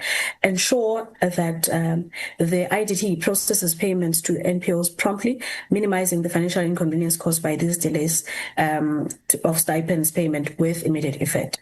The minister must also set up monitoring systems and mechanisms to enhance accountability in the non-state sector program of the EPWP implementation by the end of 2025-26 financial year. With regards to the national building regulations, the committee recommends to the minister that the minister must facilitate the transfer of custodianship of the NBR from the DTIC to the Department of Public Works and Infrastructure for better coordination before the end of 2026.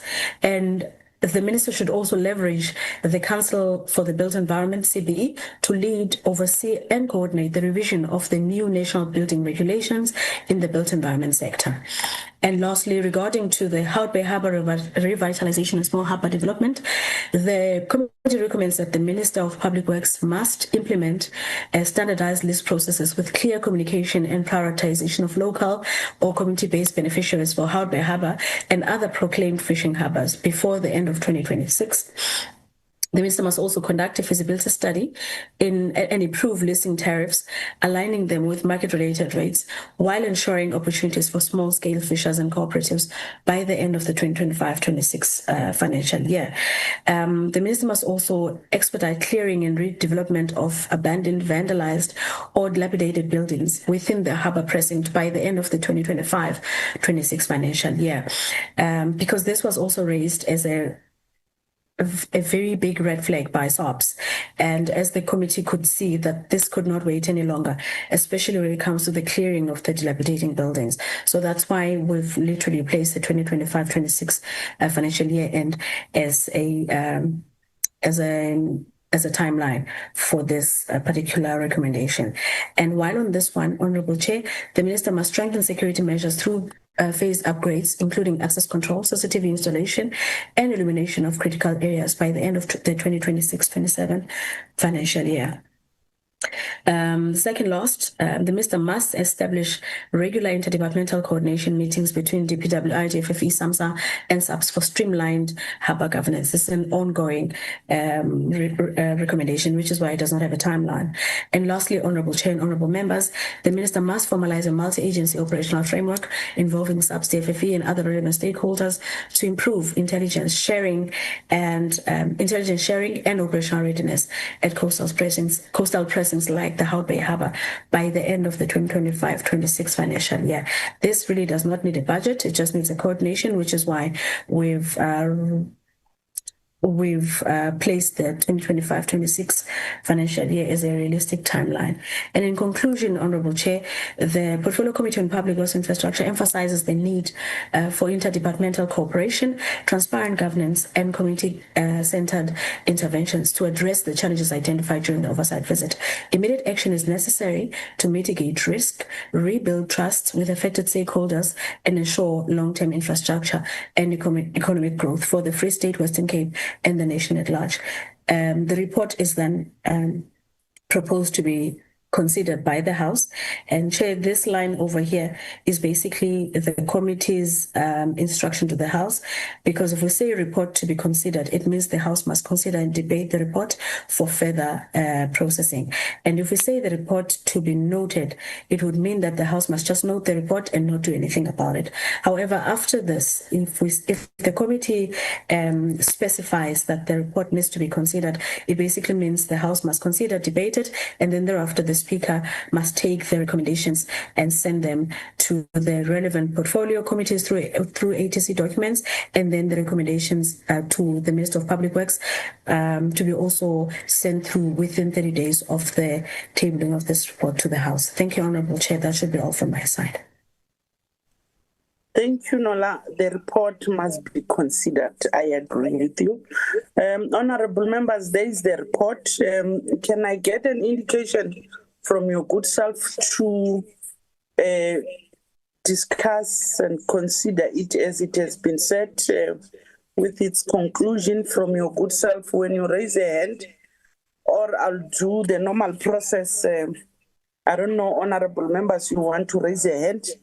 If you are feeling that we must do the normal process, it's fine, but I must just get an indication from your good self to say whether I just pick or you want to raise a hand.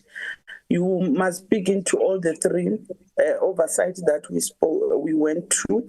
And when you start, you have the point, you must raise it that you are talking about the issue of Mangaung. Then you state your fact, you are talking about George. Then you state your facts, and when you come to Hout Bay as well, so that we can have a proper way of capturing if you want a rectification. There is a report that is detailed. It has been transpired to our oversight. Can I get an indication from your good self? There is no hand as I speak. Let me do the normal processes because we can't keep quiet. I'll start with Honourable Madikizela, and don't do preambles. Let's go straight to the point and agree. If you are fine with it, you must state that. I'll start with Madikizela. Then Kobe, you'll follow. Numalo, you'll be the third one. No, thank you, Chair. I'll cut straight to the chase. I just wanted to, I'm talking about now, I'm fine with the Free State Oversight Report. I think it captured, it was captured correctly. Just on George and Hout Bay, I have one or two comments.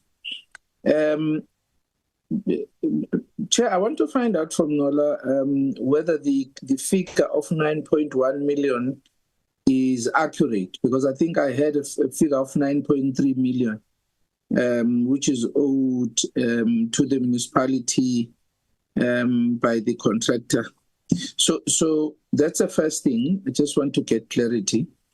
And secondly, I think how it is captured, and I think when Nola presented, she did explain that 980,000 is the value of the property. And therefore, Standard Bank, as the bond holder, will have the first bite when the company is liquidated to claim back their money. So I think what I'm saying is that I think it must be captured accurately. And I want to just find out whether it is a procedure not to mention names of people, I mean, especially from the departments who did presentations. Because as a point of reference, you would want perhaps to know who was presenting from DFFE, for example. And I also think, Chair, it must be accurate where, now I'm talking about the Hout Bay now, Chair, where the Nola, I mean, captured it as if it's a perception that the minister was arrogant. I think we must capture exactly how it was said. The community members complained that the minister was arrogant and dismissive. So that is how it was conveyed to us. And lastly, Nola, it's not only the structures where people are squatting. There are also houses that belong to the Department of Public Works and Infrastructure that are illegally, that are occupied illegally by foreigners. So not only the structures that they have, but houses that are owned by the department. Thank you. I guess it has been captured. Before we could proceed, what you are suggesting, Honorable Madikizela, is that we must be specific and put names. In particular with George, those who presented the right figure of the amount that is owed by the developer versus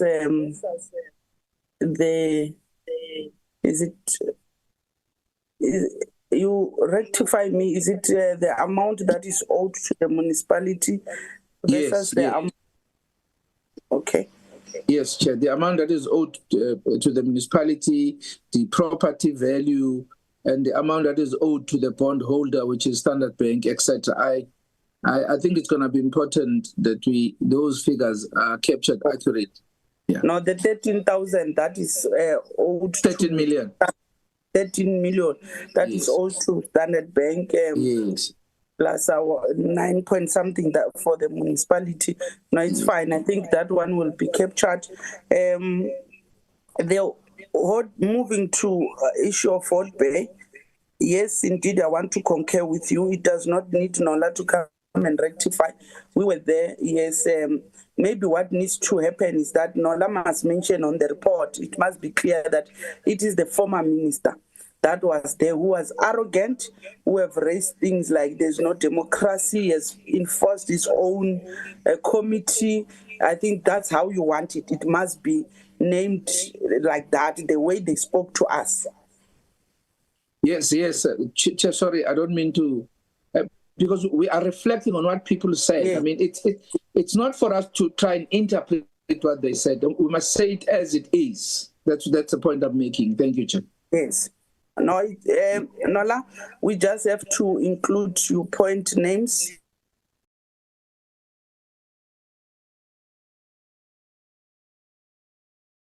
Strictly captured.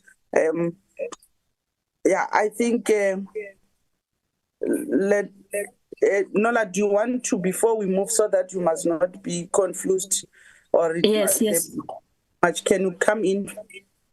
Yes, please, Honorable Chair. Ordinarily, when we write reports and minutes, we don't quote people verbatim. Like, for instance, I'll say Honorable Matikizela said this, that, the other. We usually summarize the inputs and put them on the report. But I wanted to just double check that for this particular report, does the committee then require us to go and quote people verbatim that this is what so-and-so said and this was in response? I just wanted to get that clarity, Honorable Chair. I think what Madigizela is saying, it cannot be like verbatim, but what he's saying is that let's mention it correctly that the community or the structures that were there, because it was not one person who spoke about the issue of the minister being arrogant, being dictative and not being transparent, but we just say those structures that were there, I think they echoed themselves to say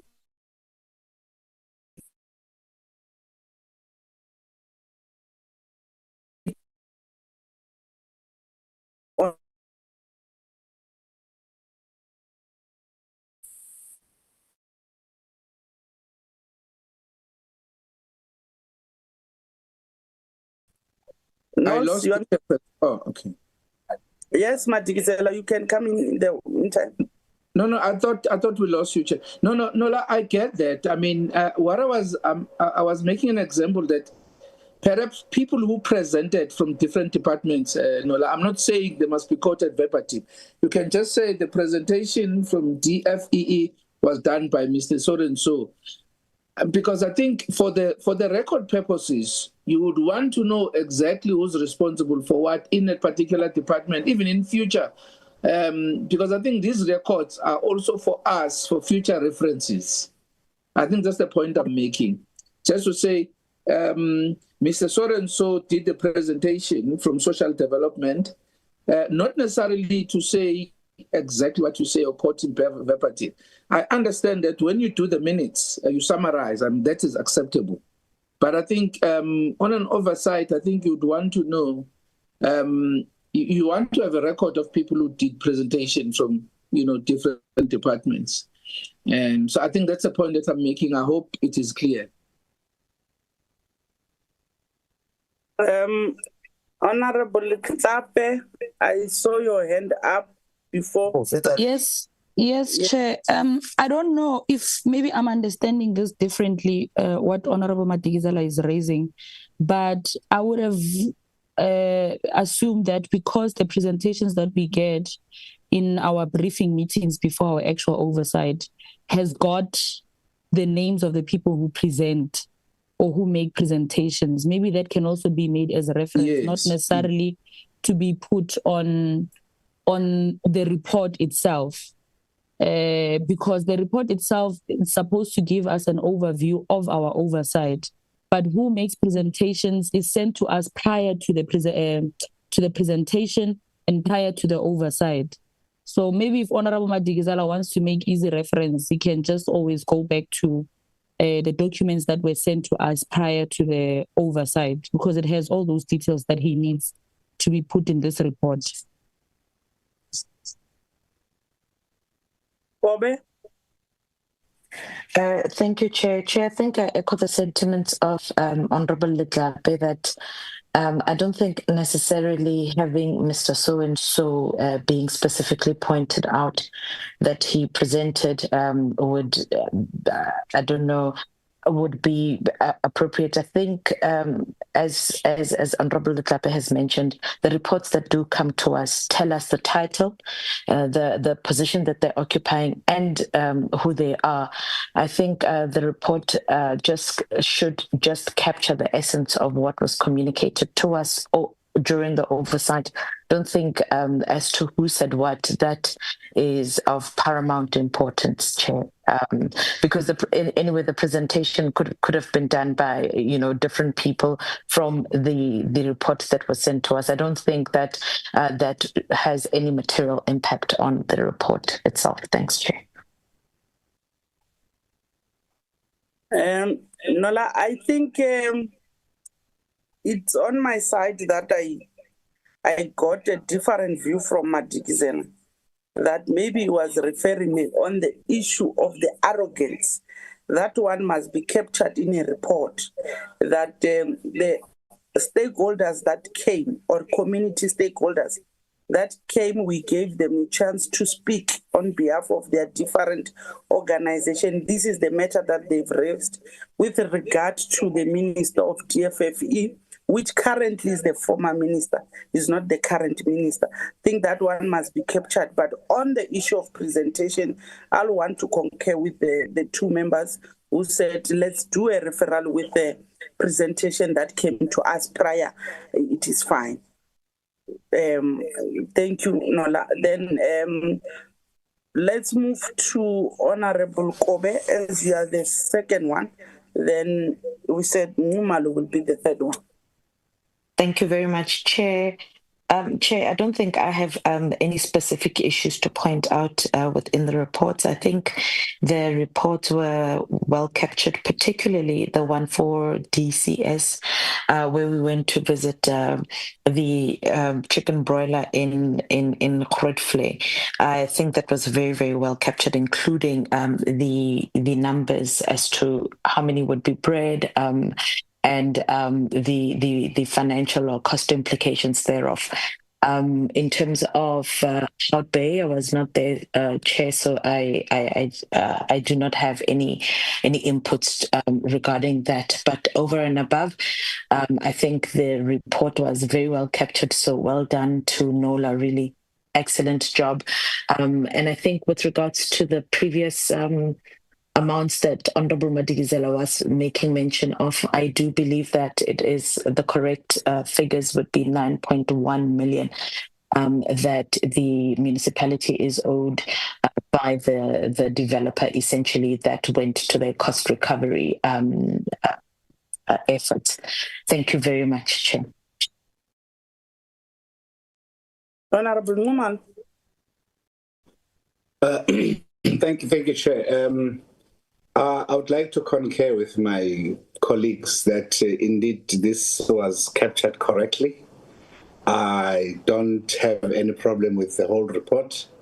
We were there, and what was said in the report is what we witnessed as we were on the oversight visit. Another thing, Nola, you mentioned that after the committee visited the George at that committee meeting that we had, you said there's been some positive developments. Can you elaborate on that one? Thank you. No. Thank you, Honorable Chairperson.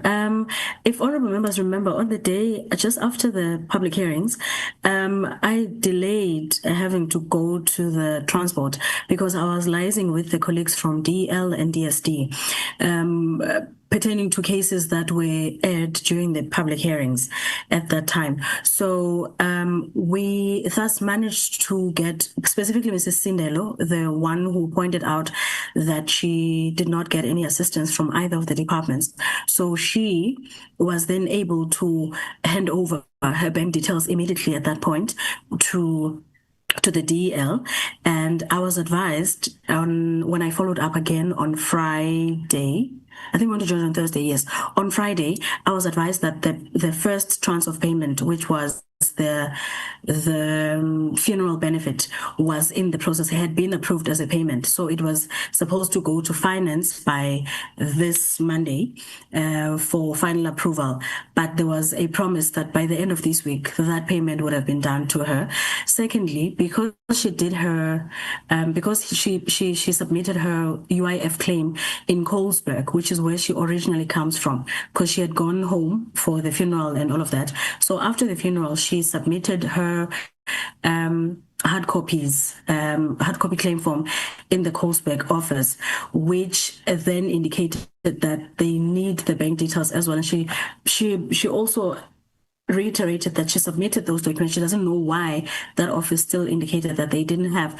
But because there was also that colleague from the UIF who happens to be senior than the local office, who was also presenting there to the committee, we managed to link her up with her, and that process is also currently underway because we were advised that in Mrs. Sindelo's case, the UIF claim was pre-approved last year already.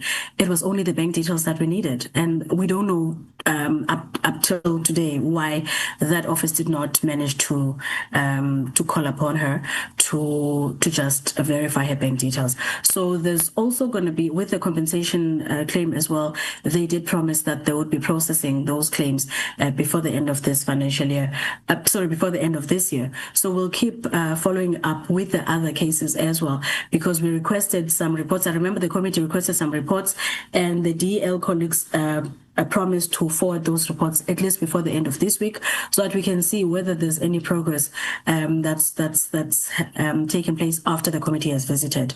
Thank you very much, Honourable. Oh, we also learned that from the same case of Mrs. Sindelo, because the program was well broadcast and it received some quite a contingent of media coverage. It made it necessary for some departments, some local officers to also make calls to some of the victims just to establish how best can they assist. We were also promised by the DSD that there's going to be other social workers that would be allocated to the victims, and that because their files are still open, they will then make a follow-up. And we did say that we'll follow up on these matters. It's not like we're just going to leave it at that because our report is now ready. We'll then follow up from our office to see if there's been any assistance that has taken place after the committee has visited the area. Thank you, Honourable Chair.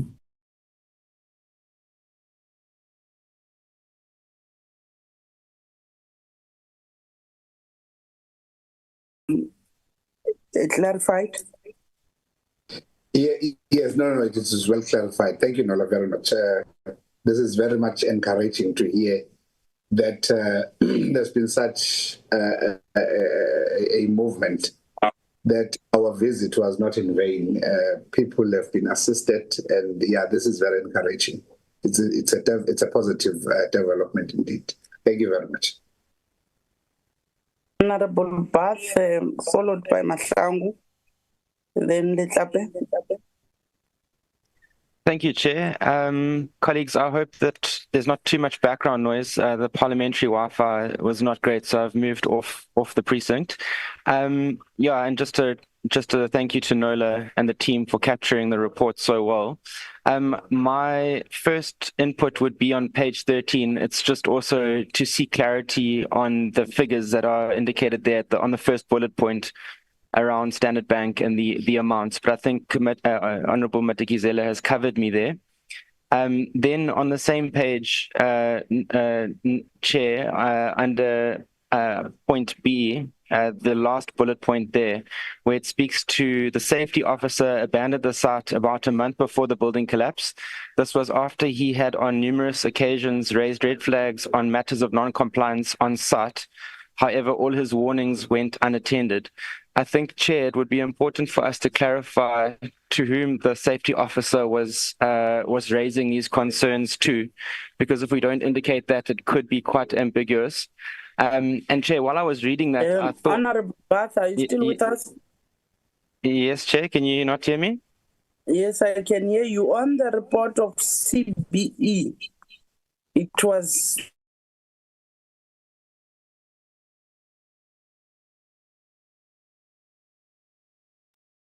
I don't know if it's me, my network, or the Chair.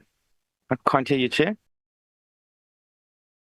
No, it's the chair. The chair is gone. She disappeared while she was speaking. I think her network cut off again. Okay.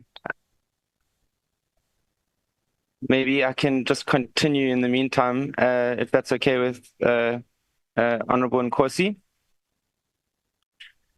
I think as the co-chair. But the chair is here. I don't know what is happening. Okay.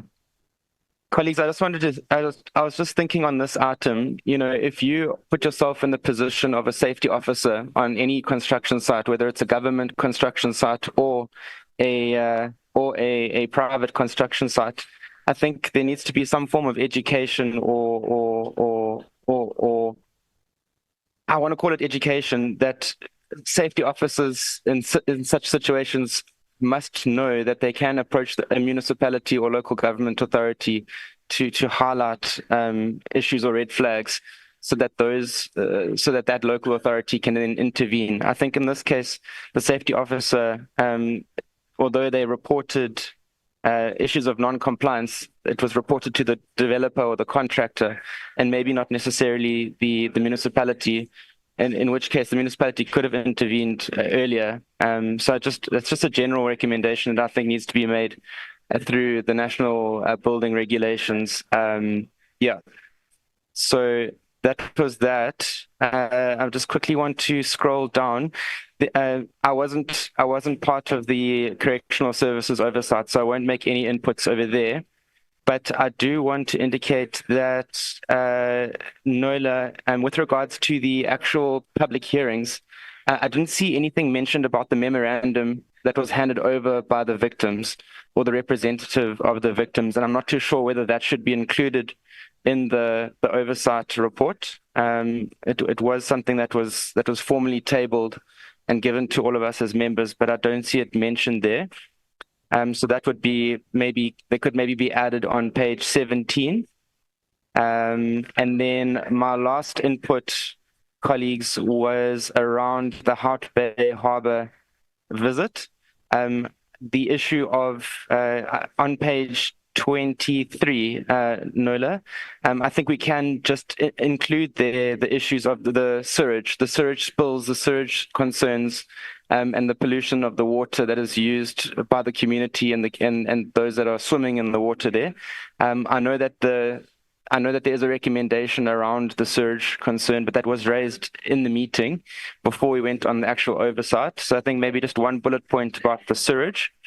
And then lastly, this is the last one, on page 25, the first bullet point about accountability uncertainty, specifically around the dysfunctional sewer pump.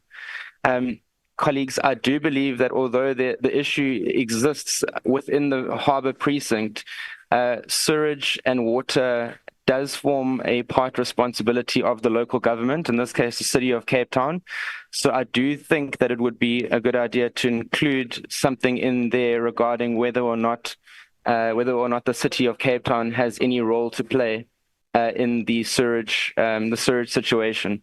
Remember, there's a lot of private homes and settlements behind the harbour precinct that the sewage or water and sewage flows through or from and into that harbour area. So it may not necessarily be specifically a Public Works or DFFE issue. It could be a joint issue with the City of Cape Town as well.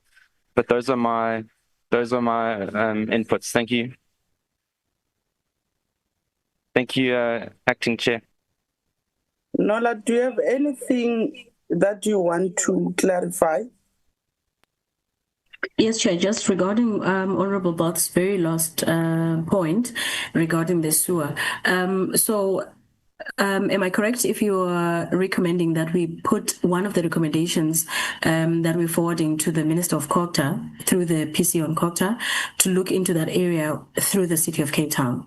Is that what you are recommending, or should we just highlight it on the actual site visit, the Hout Bay one, include it on the sewer pump issue, and augment and add the issues that you've just raised, or should we do both?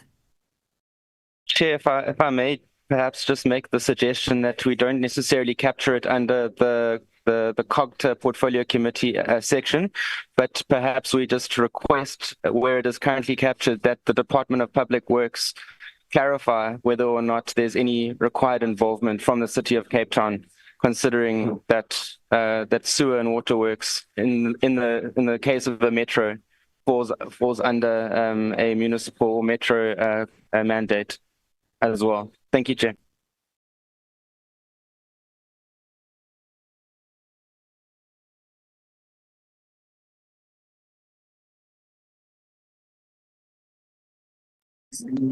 Chair. Nola? Okay.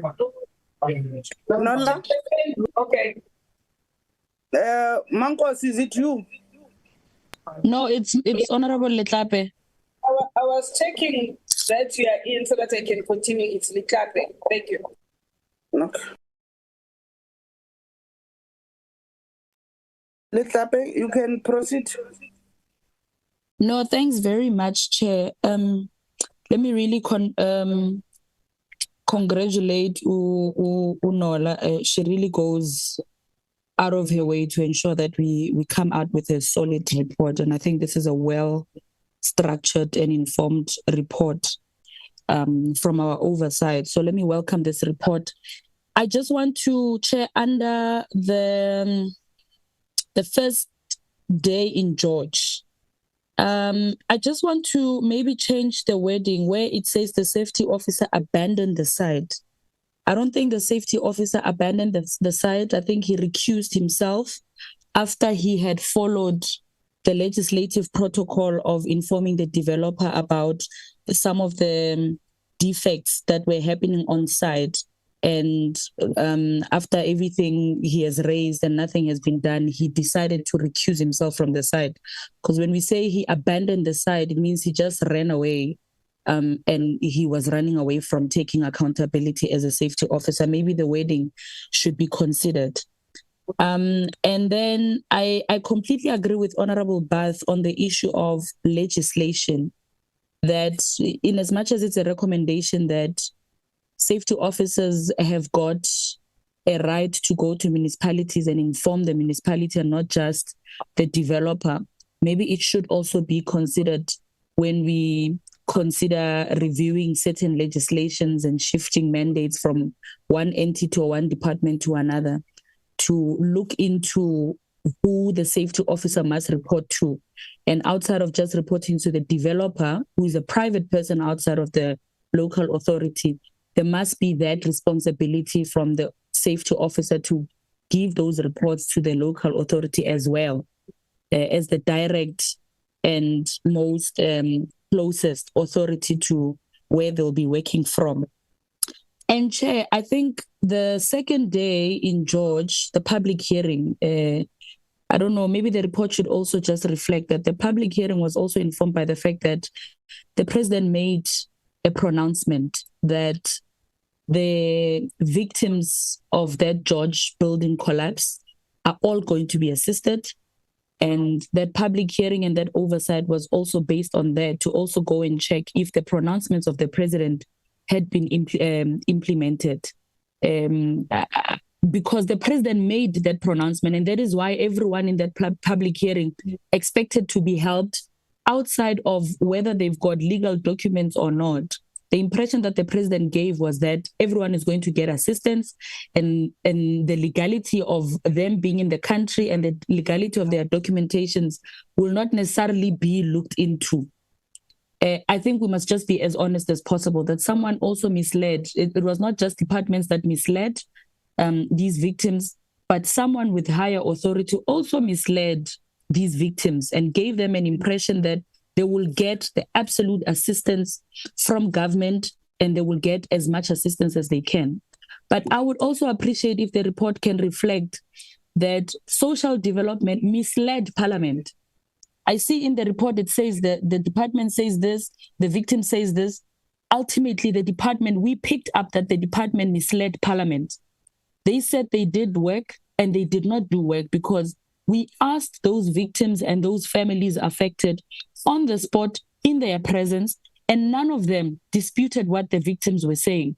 So, like Honorable Kobe also proposed during the public hearing that this department misled Parliament, and it must reflect as such in the report. Other than that, I am happy with the contents of the report, Chair. Thanks.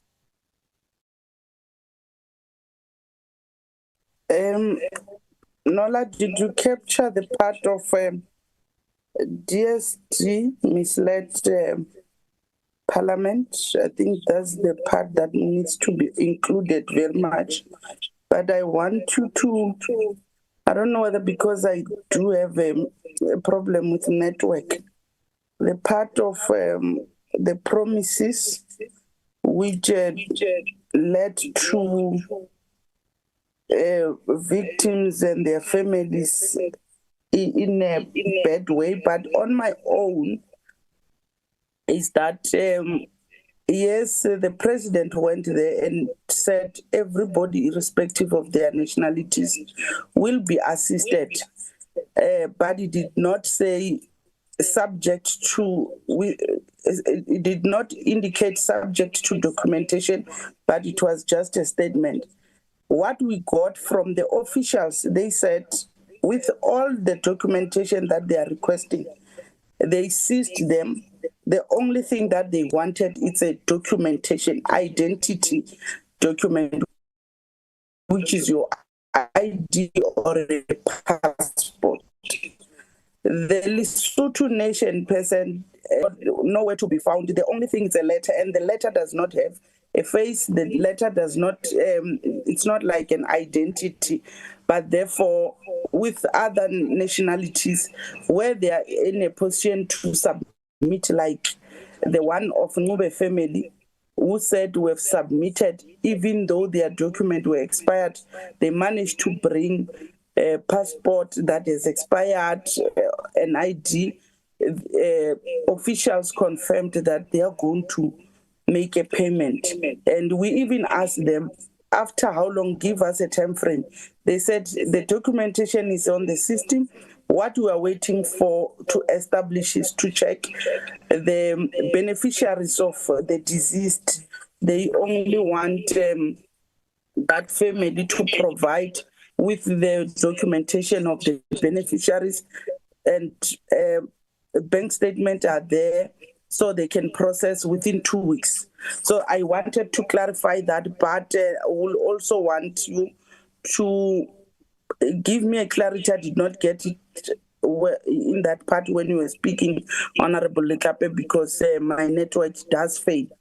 Assist me, Honorable Lekape. No, thanks, Chair. What I'm saying is that the report must be as honest as we've been. We've been honest throughout this report.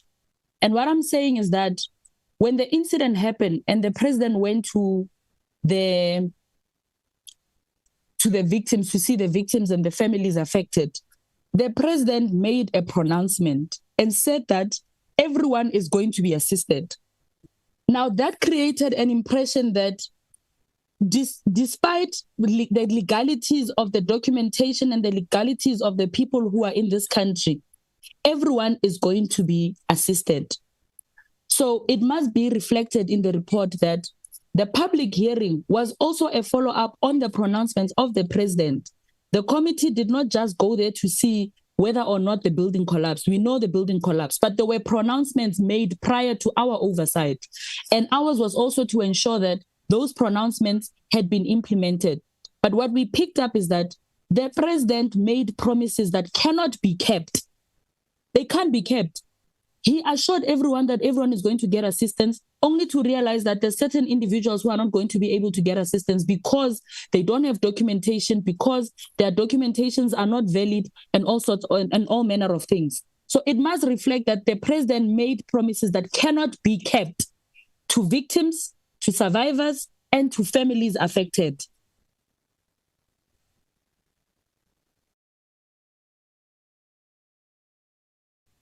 Are you done, Honorable Letapi? I'm done. Thanks, Chair.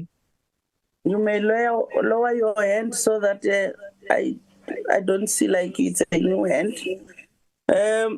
Honorable members, I still reiterate the fact that the president went then said everybody must be assisted. He did not waiver the fact that they will be assisted without proper processes and that are in the system of government.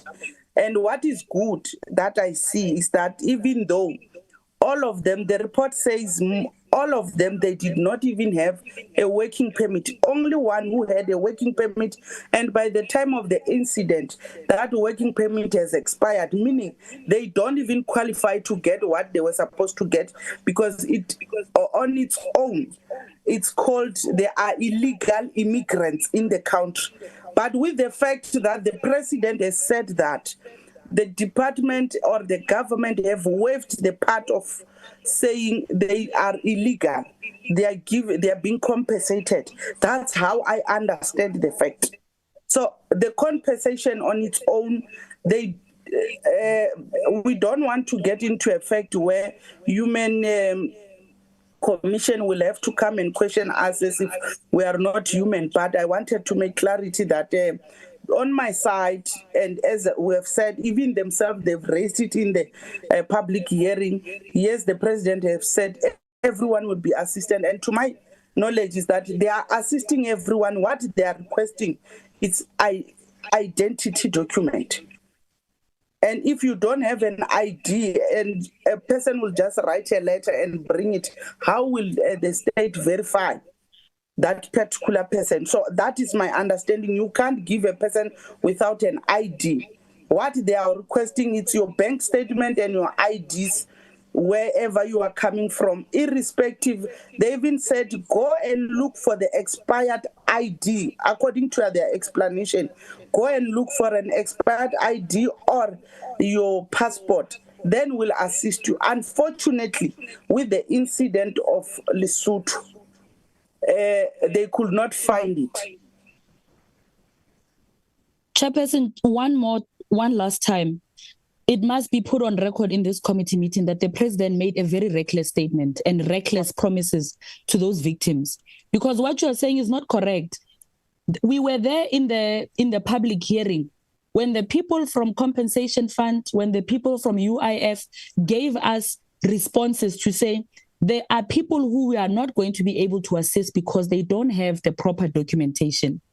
Leave whatever small issues that were happening with the other documents that they were able to see, consult further and see how they can further assist them. But ultimately, there are going to be people who are not going to be assisted that were promised by the president to be assisted. What the president made on that day to families and to victims were reckless promises to an extent, because there's people who are not going to be able to get any assistance from the South African government because they don't have certain documents that are required. The fact that the president made promises does not mean any legislation is going to change.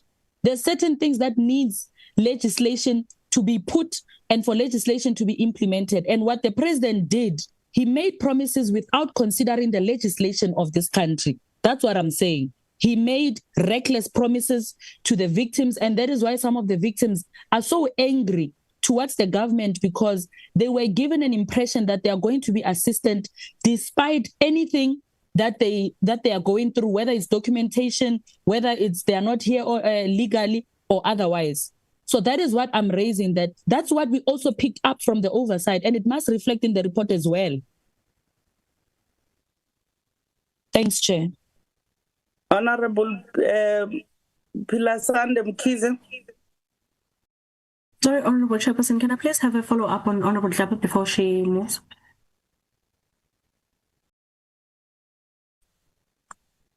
Yes, Nola. Thank you, Chair. Honorable Tlapa, I note your inputs, but there's one that I just wanted to check if you'd be okay if we include it. Like, for instance, the issue of regulations. So are you happy if, would you be happy if I were to place it on 7.8 under the recommendations regarding the NBR? Because the committee is recommending that the department, the DPWI, must facilitate the transfer of the NBRs from the DTIC to the DPWI, and that must be administered by the CBE. But over and above the administration, the CBE must lead the process of revising those NBRs. Then, followed by that, we could put a recommendation, as you were proposing, that while revising those NBRs, the minister should ensure that the inclusion of a particular regulation regarding the direct reporting line for safety officers should include municipalities and other role players necessary to take action based on the recommendations of safety officers. Am I covering you properly when I put it like that? Perfect. Thanks, Nola. Can I just Chair, through you, can I just get a confirmation if you are saying you are rejecting what I'm saying, that we need a reflection of the president's promises to those victims, so that I know that my recommendation is not going to be considered by the committee? We'll call it later. Can I come in, Chair?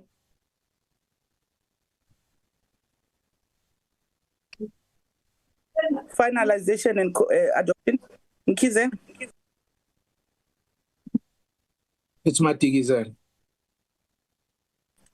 No, next on my list is Pilasande Mkhize, who must come in and make input.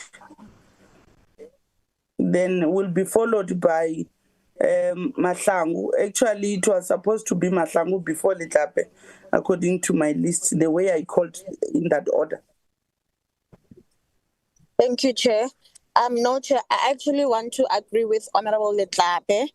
I don't think we should try and interpret what the president was saying, because if we try to interpret it in our own understanding, I think we'll all have different views of what he meant. What he said is what he said, and I also do agree with Honorable Letlape that it must be put in the reports that the president did mislead the victims and the families of the victims. That's the only input that I have, Chair. Thank you. Mahlangu?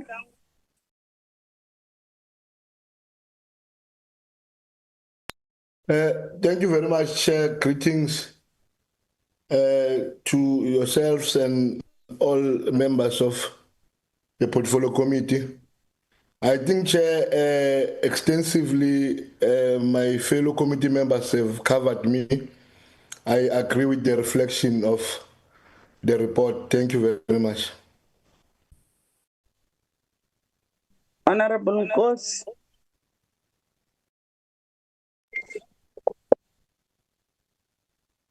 Thank you very much, Honorable Chairperson. Let me join my colleagues by welcoming the well-structured and detailed report presented by Nola. She captured almost everything of what you have seen or what you have done in the oversight, and we really appreciate it, Chair, the way it was captured. Yeah, I think the report is indicating that my colleagues are correct that most of the things that you covered, except those that were just added on the report. I want to concur with Letlape with regards to the issue of the DSD. You remember that DSD had a complaint even ourselves that says they are not even, they were not able to respond to our issues. So I really supported that we add the information that indicates that they misled the parliament, because the DSD was a disappointment in that meeting then. But I was covered when Honorable Letlape indicated that. And Chair, I just want also to welcome or to applaud the report that is given by NODA with regards to the development or the progress that has been made after we have left the George there. It is pleasing us that after we have met there, there's a progress move that is there. Of which I think that even there are those issues that are left, they will also be taken care of it. So thank you very much for that.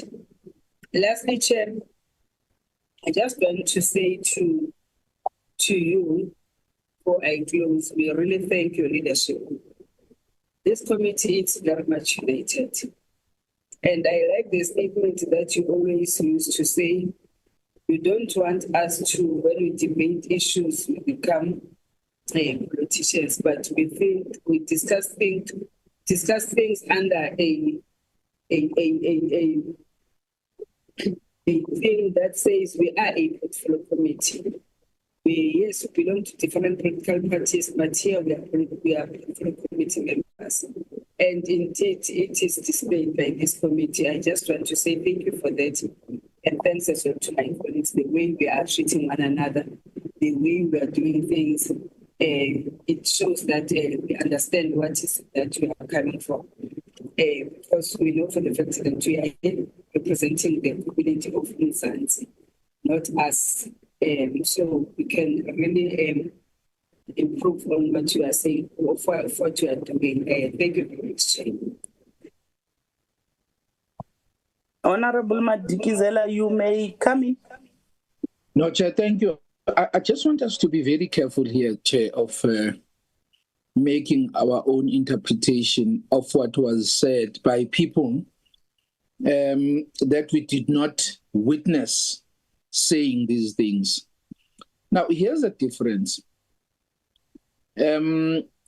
We can't, as this committee, come to a conclusion, for example, that President misled people.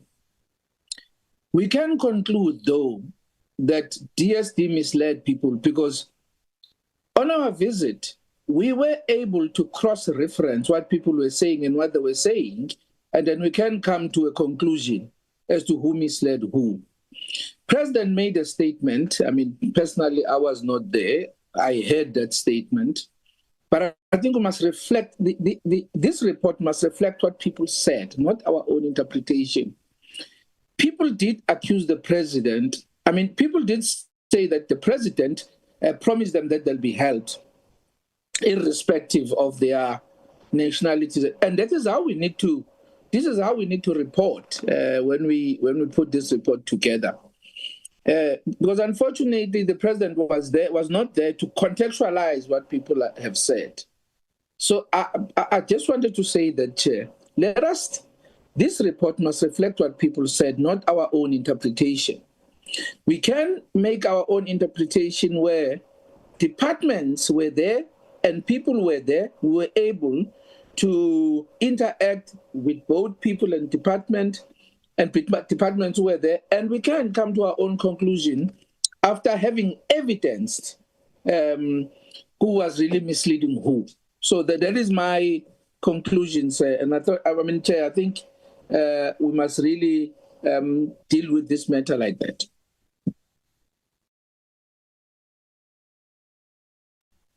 Thank you, Honorable Madikizela.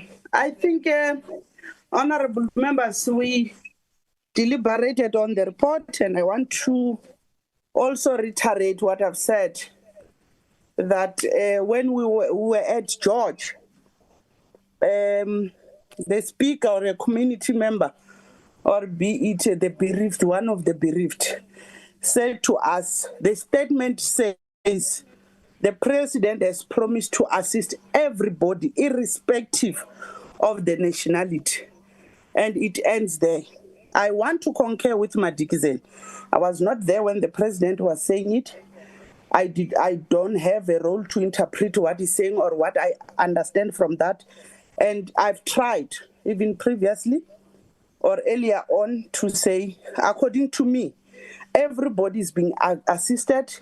It's unfortunate we've got legislations, we've got the systems in place that requires documentation. If you don't have a documentation, how will you get assisted? But I want to take the advice from yourself, Honorable Madikizela, that we need not to interpret. And on my side, I'm not going to agree on the fact that the president is misled, because I was not there. I can't even quote what he said, but it was raised in the public hearing. He did mislead the public. I did not say he did not say this. I'm saying, as I conclude, as the chairperson's remark, I'm saying I was not there. I've never listened to that clip. What I got from the public, the person who presented to us, he said everybody will be assisted. And according to me, if I interpret it, everybody is being assisted. They require documents. So I want to take it in that fashion, honorable members. Let's not get into what President has said. He did not say, whoever said. Let's stick to what we have been told. This is a report of oversight, and it's our report. That does not need us to exchange words on ourselves as the portfolio committee. No one has got the responsibility to defend. You know, I'm happy even what Honorable Madikizela, you have said earlier on, to say we need to quote what the committee has said, in particular with Hot Bay. I'll give you an example, and I want to respect you on that point, because the former minister is a member of the DA and you belong to the DA, but you are not biased. Even myself, I'm a member of a particular party. The president will belong to that party. I don't want to defend that. It's not my role. Ours as a committee is to play an oversight, assist the citizens of the country to find closure, in particular with George people. Our main effort and focus when we went to George, we said we want the victims and their families to find closure about that disaster and try to recoup and assist even the municipality to get their money back. Where it's necessary, we want entities to even liquidate those companies, even their subs and their contractors, how they can do with the recommendation that is here before us as a report being well captured. I therefore now call for honorable members to adopt this report as we've considered it, we've deliberated on it.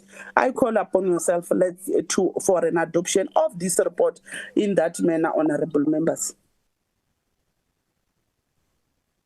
Honorable Mahlangu. Thank you very much. Today, Mangosi likes to open the video call. She looks beautiful. Allow her to.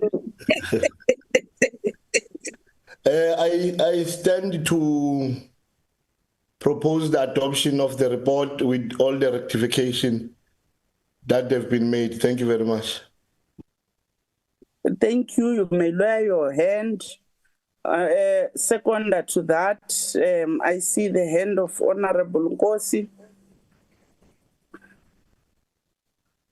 Thank you very much, Chair. Today I don't have a network problem. That is why I'm opening my video. I support, Chair. Thank you. Can I get an indication of a contrary view?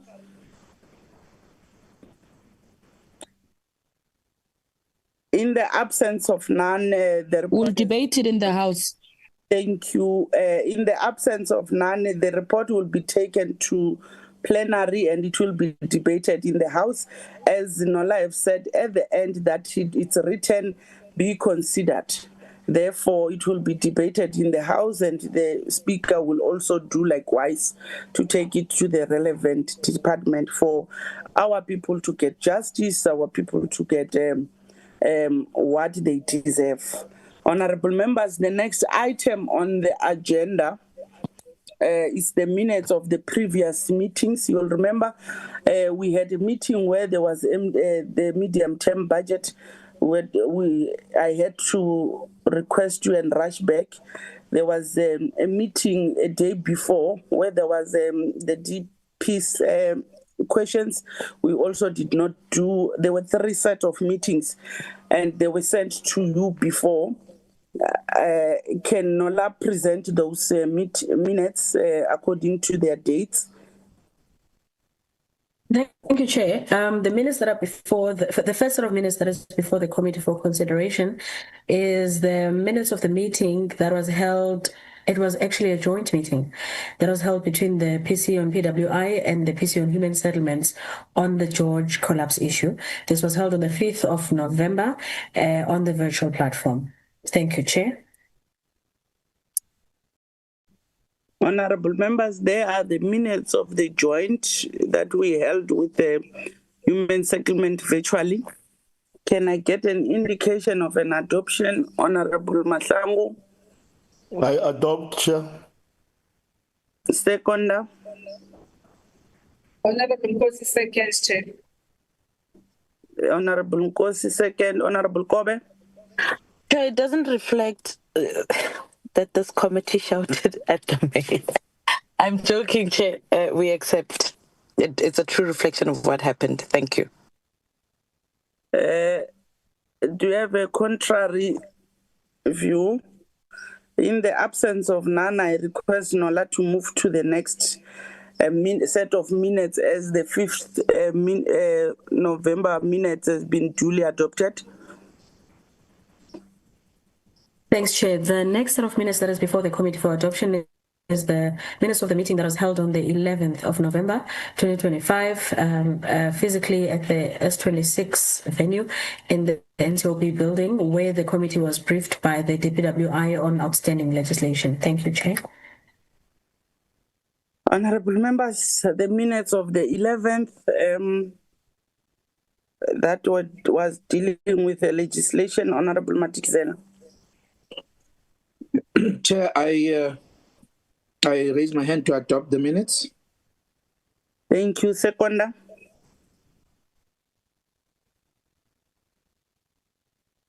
Sipho Mahlangu, I second. Thank you, Honorable Mahlangu. Any contrary view? It must not be an objection, addition, or subtraction. In the absence of none, I believe, Matikizela, it's your legacy, and these minutes are duly adopted. The next set of minutes. The very last set of minutes, Honourable Chair, for the year even, are the minutes of the meeting that was held on the 12th November 2025, where the committee received a briefing in Committee Room 290 Plain Building on the EPWP challenges and reform strategies. That's when we also had a representation of all the EPWP regional managers as well. Thank you, Chair. Honorable members, there's the last set of minutes of the previous meeting, which was held on the 12th. Can I get an indication of the adoption?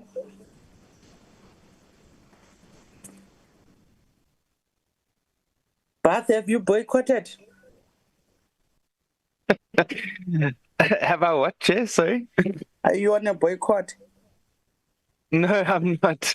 I'll raise my hand, Chair, and move to adopt the minutes. Thank you, Honorable Bath. Have adopted the minutes. Seconder to Bath, Honorable Madikizela, I can see your hand. Yes, I second the adoption of the minutes, Chair. Thank you. Do you have any contrary view? In the absence of none, the minute has been duly adopted, meaning the three sets of the minutes have been considered and being adopted. The next part, that's where we must start. We are politicians from different parties.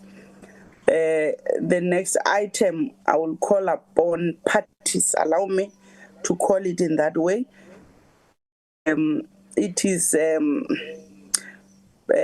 well wishes or parting words from our good self as we are entering the festive season. You will remember, according to the program of the Parliament is rising on the 5th of December until next year when we reopen it by SONA. So I'll call upon the MKP party to do their well wishes. I don't know from the party you agree amongst yourself. I don't have to choose. You know yourself. The whip of the party does. Okay, thank you, Chair.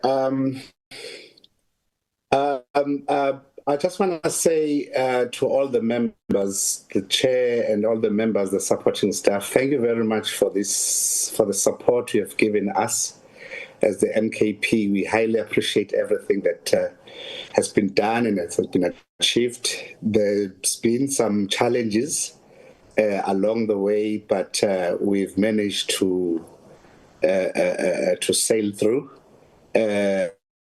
We wish you all the best in the next year, in the next new year. And another thing, I must tell this committee that on the 25th of December, it's my birthday.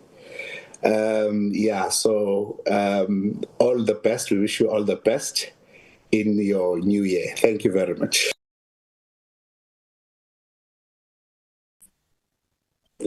Thank you, Honorable Numalo. Nola, you must assist me. No, EFF.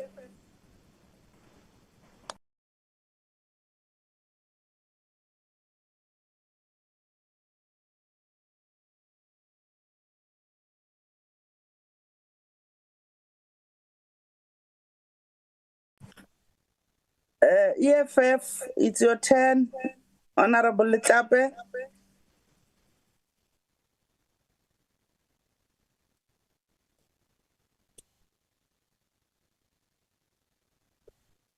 Action essay.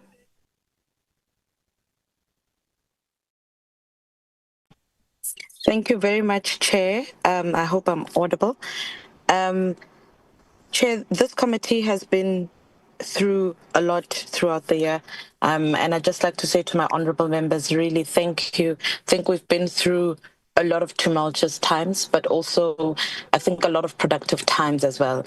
I appreciate you all, colleagues, for your inputs, for helping pull us back where if we have gone too far out the line, but also for really doubling down on your efforts in terms of keeping the department accountable and playing a very effective overall oversight role.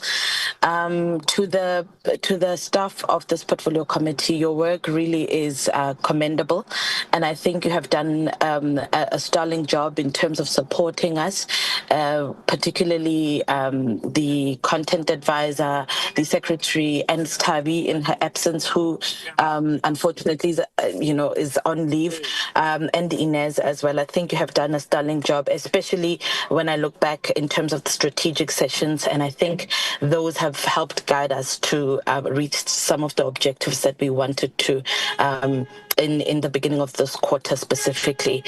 Chair, thank you so much for guiding us. Sometimes it's not easy, but we thank you for your guidance. Again, portfolio committee members, it's been a real joy just working with all of you and learning from every single one of you. Have a blessed festive season with all your family and your family members. Recharge, come back ready to really hold this department accountable and help it grow. It's a huge department, and I think all of our inputs from our different ends and our different specialties, from PMTE and whatever, we can help it really grow into something that is profitable, and something that can reach its ideals of becoming the construction site that it hopefully wants to be one day. Special mention to Honorable Madigizela and Honorable Pila Sande, and also the Secretary of our Portfolio Committee. I will get you guys next year. But it's been really wonderful, colleagues, and I've got big love for all of you. Thanks, Chair. Nola, assist me if there's any other party before the DA. Chair, I see Honorable Itlape is still online. I'm not sure whether she's having a network problem. Maybe we can just check on her again. Honorable Itlape, are you on a boycott?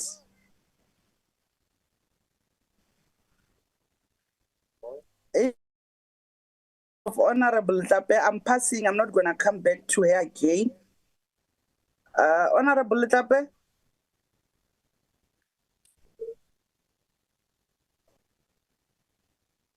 She's not on the platform. The DA. Chair, as the veteran of this committee, I will hand over to Edwin. Thank you very much, Chairperson, and thank you, Bongi. Yeah, I think from my side, it's just to say thank you, colleagues, for a fruitful learning curve type of year that we've spent together.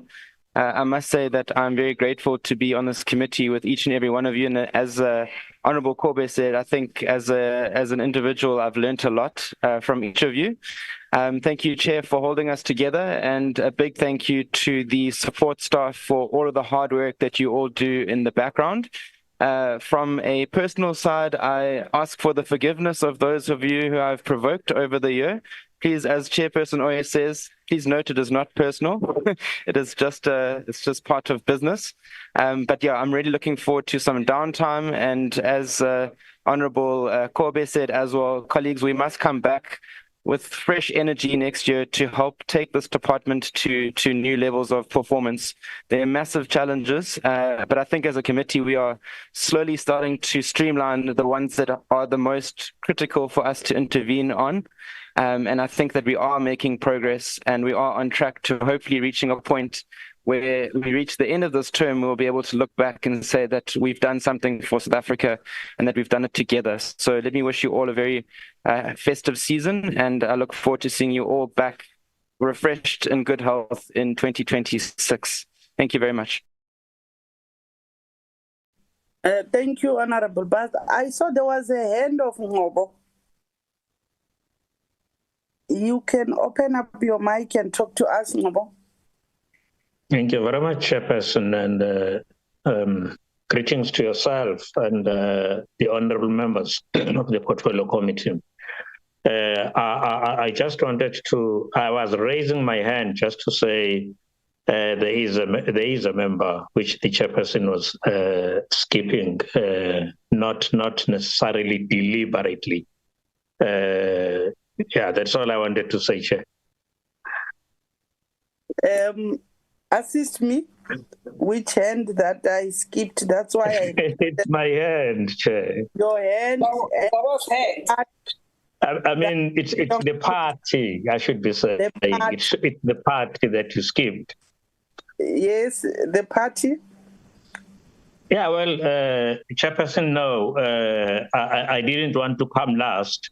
Actually, because you have given me that opportunity, I just want to say, well,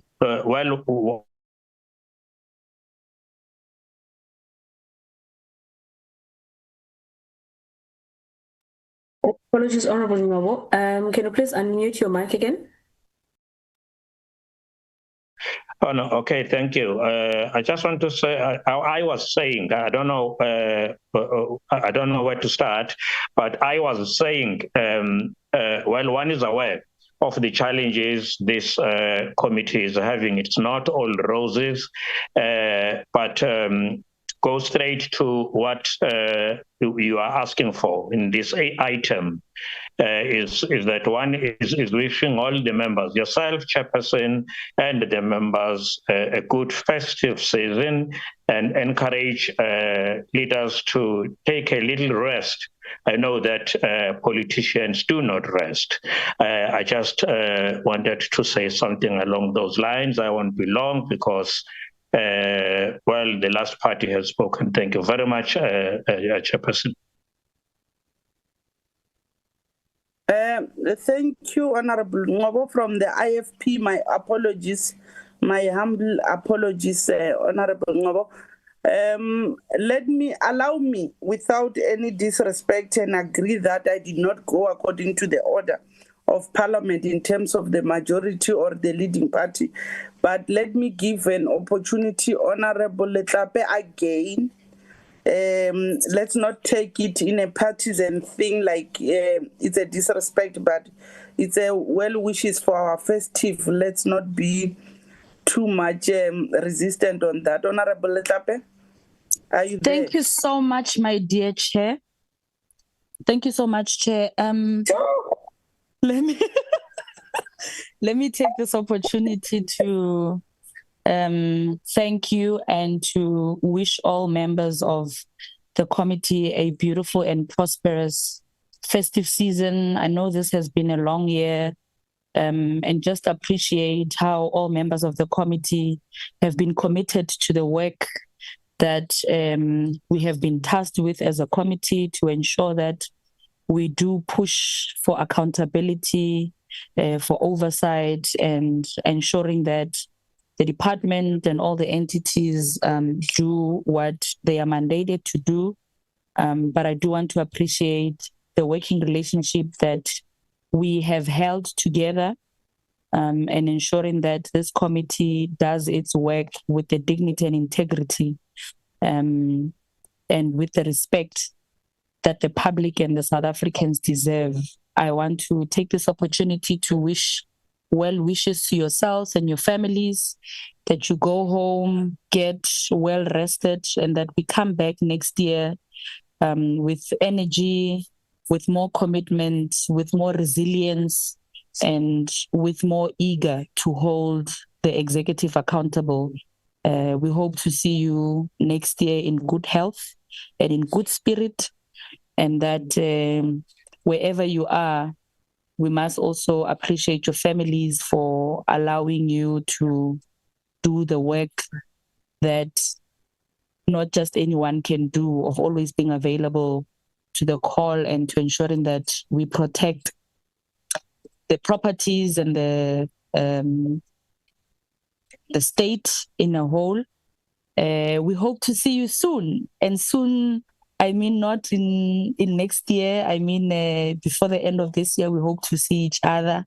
We celebrate our milestones as individuals. We also do want to make everyone understand that our work does not mean that outside of this committee work, we are not human beings and that we cannot be human towards each other. Ubuntu is at the center of our work and of our relations. And as we establish good relationships with ourselves, we must make sure that our relations are based on ensuring that we work together to ensure that South Africans are protected and South Africans are represented at all times.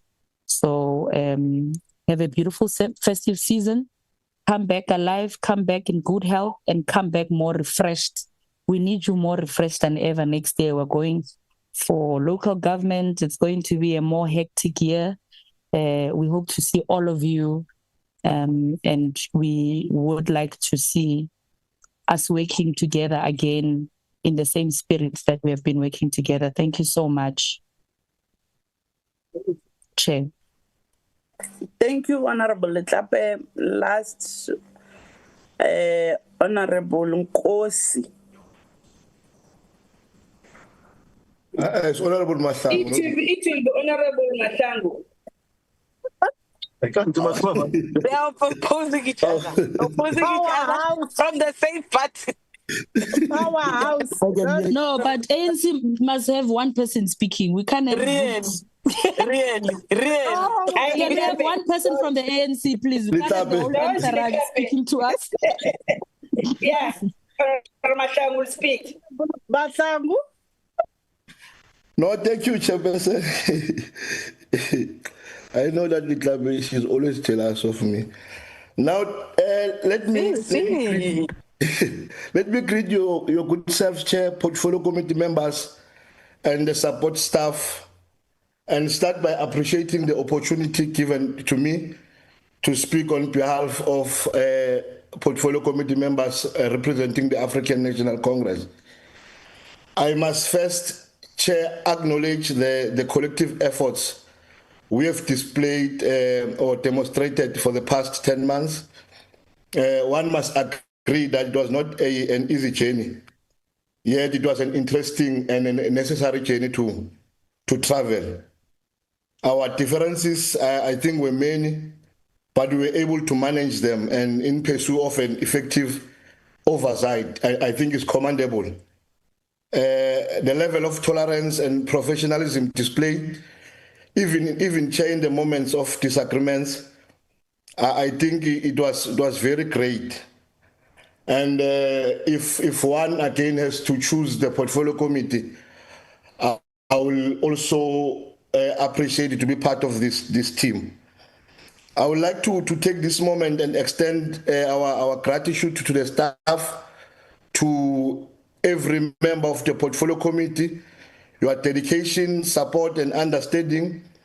We are all here for one common purpose. And I think your cooperation has made this journey a worthwhile. And also thank you to your good self, Chair, for driving this ship till this far. I wish you a restful holidays, Merry Christmas, and Happy New Year.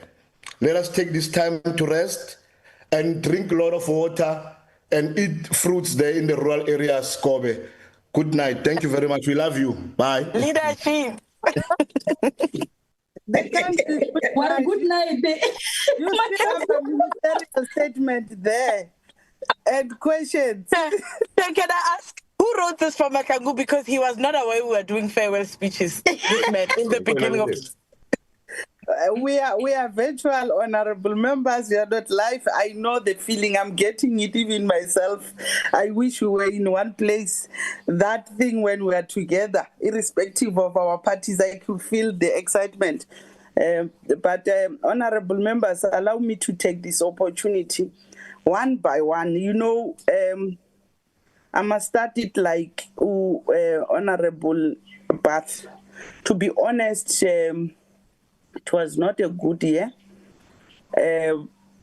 but because of the attachment, the love, I think what is paramount is the love and the respect that we have amongst each other that has just brought us to this point. Honorable members, as the chair, I know definitely there's none of you that have never offended while I'll be chairing. So I want to start like Bath to say apologies. Find it in your heart to forgive me, as already I could see even when we are out of the meeting, you have forgiven me. But I can't do this alone. I can't drive this ship without your support. I want to really deeply want to send my deepest regards and appreciation to your good self. Bath, you have learned a lot. We have seen gradually the level that you are in now. It's not the same as you started, which we'll want to appreciate as well, that you took it upon yourself to say we are your sisters and brothers and there's nothing personal. I really want to convey this and say I really appreciate that. Honorable Madikizela, when you came, we were not sure, but now we are sure. You serve as the father, a guiding umkhulu, uhamba nathi in front, like Ubaba Nxumalo always, and we also miss even Bab Gama, as well as Pila Sande, you know, a lovely girl. Kobe and Letlape, the naughty two honorables on my side. Sometimes you are governable, sometimes you are ungovernable, but I'm happy if I'll be like Mahlangu to say, if I have to choose or which team do you want to work with, I'll still choose. I want to know, going further, Babu Ngobo, as we did with the previous member, we are urging upon you, try, we know you have multiple committees, but we hope next year you'll give more time to our committee. We want to know you better, like the late Mankosi and Lelange and Umakasi in absentia. You have been a mother to me, and it was good. And I'm still looking forward for that. Honorable members, the support staff, it's not easy. It's difficult. As a leader, sometimes you do things that you believe it is correct, but they are there to guide us, to show us this, how do we run in terms of the legislation.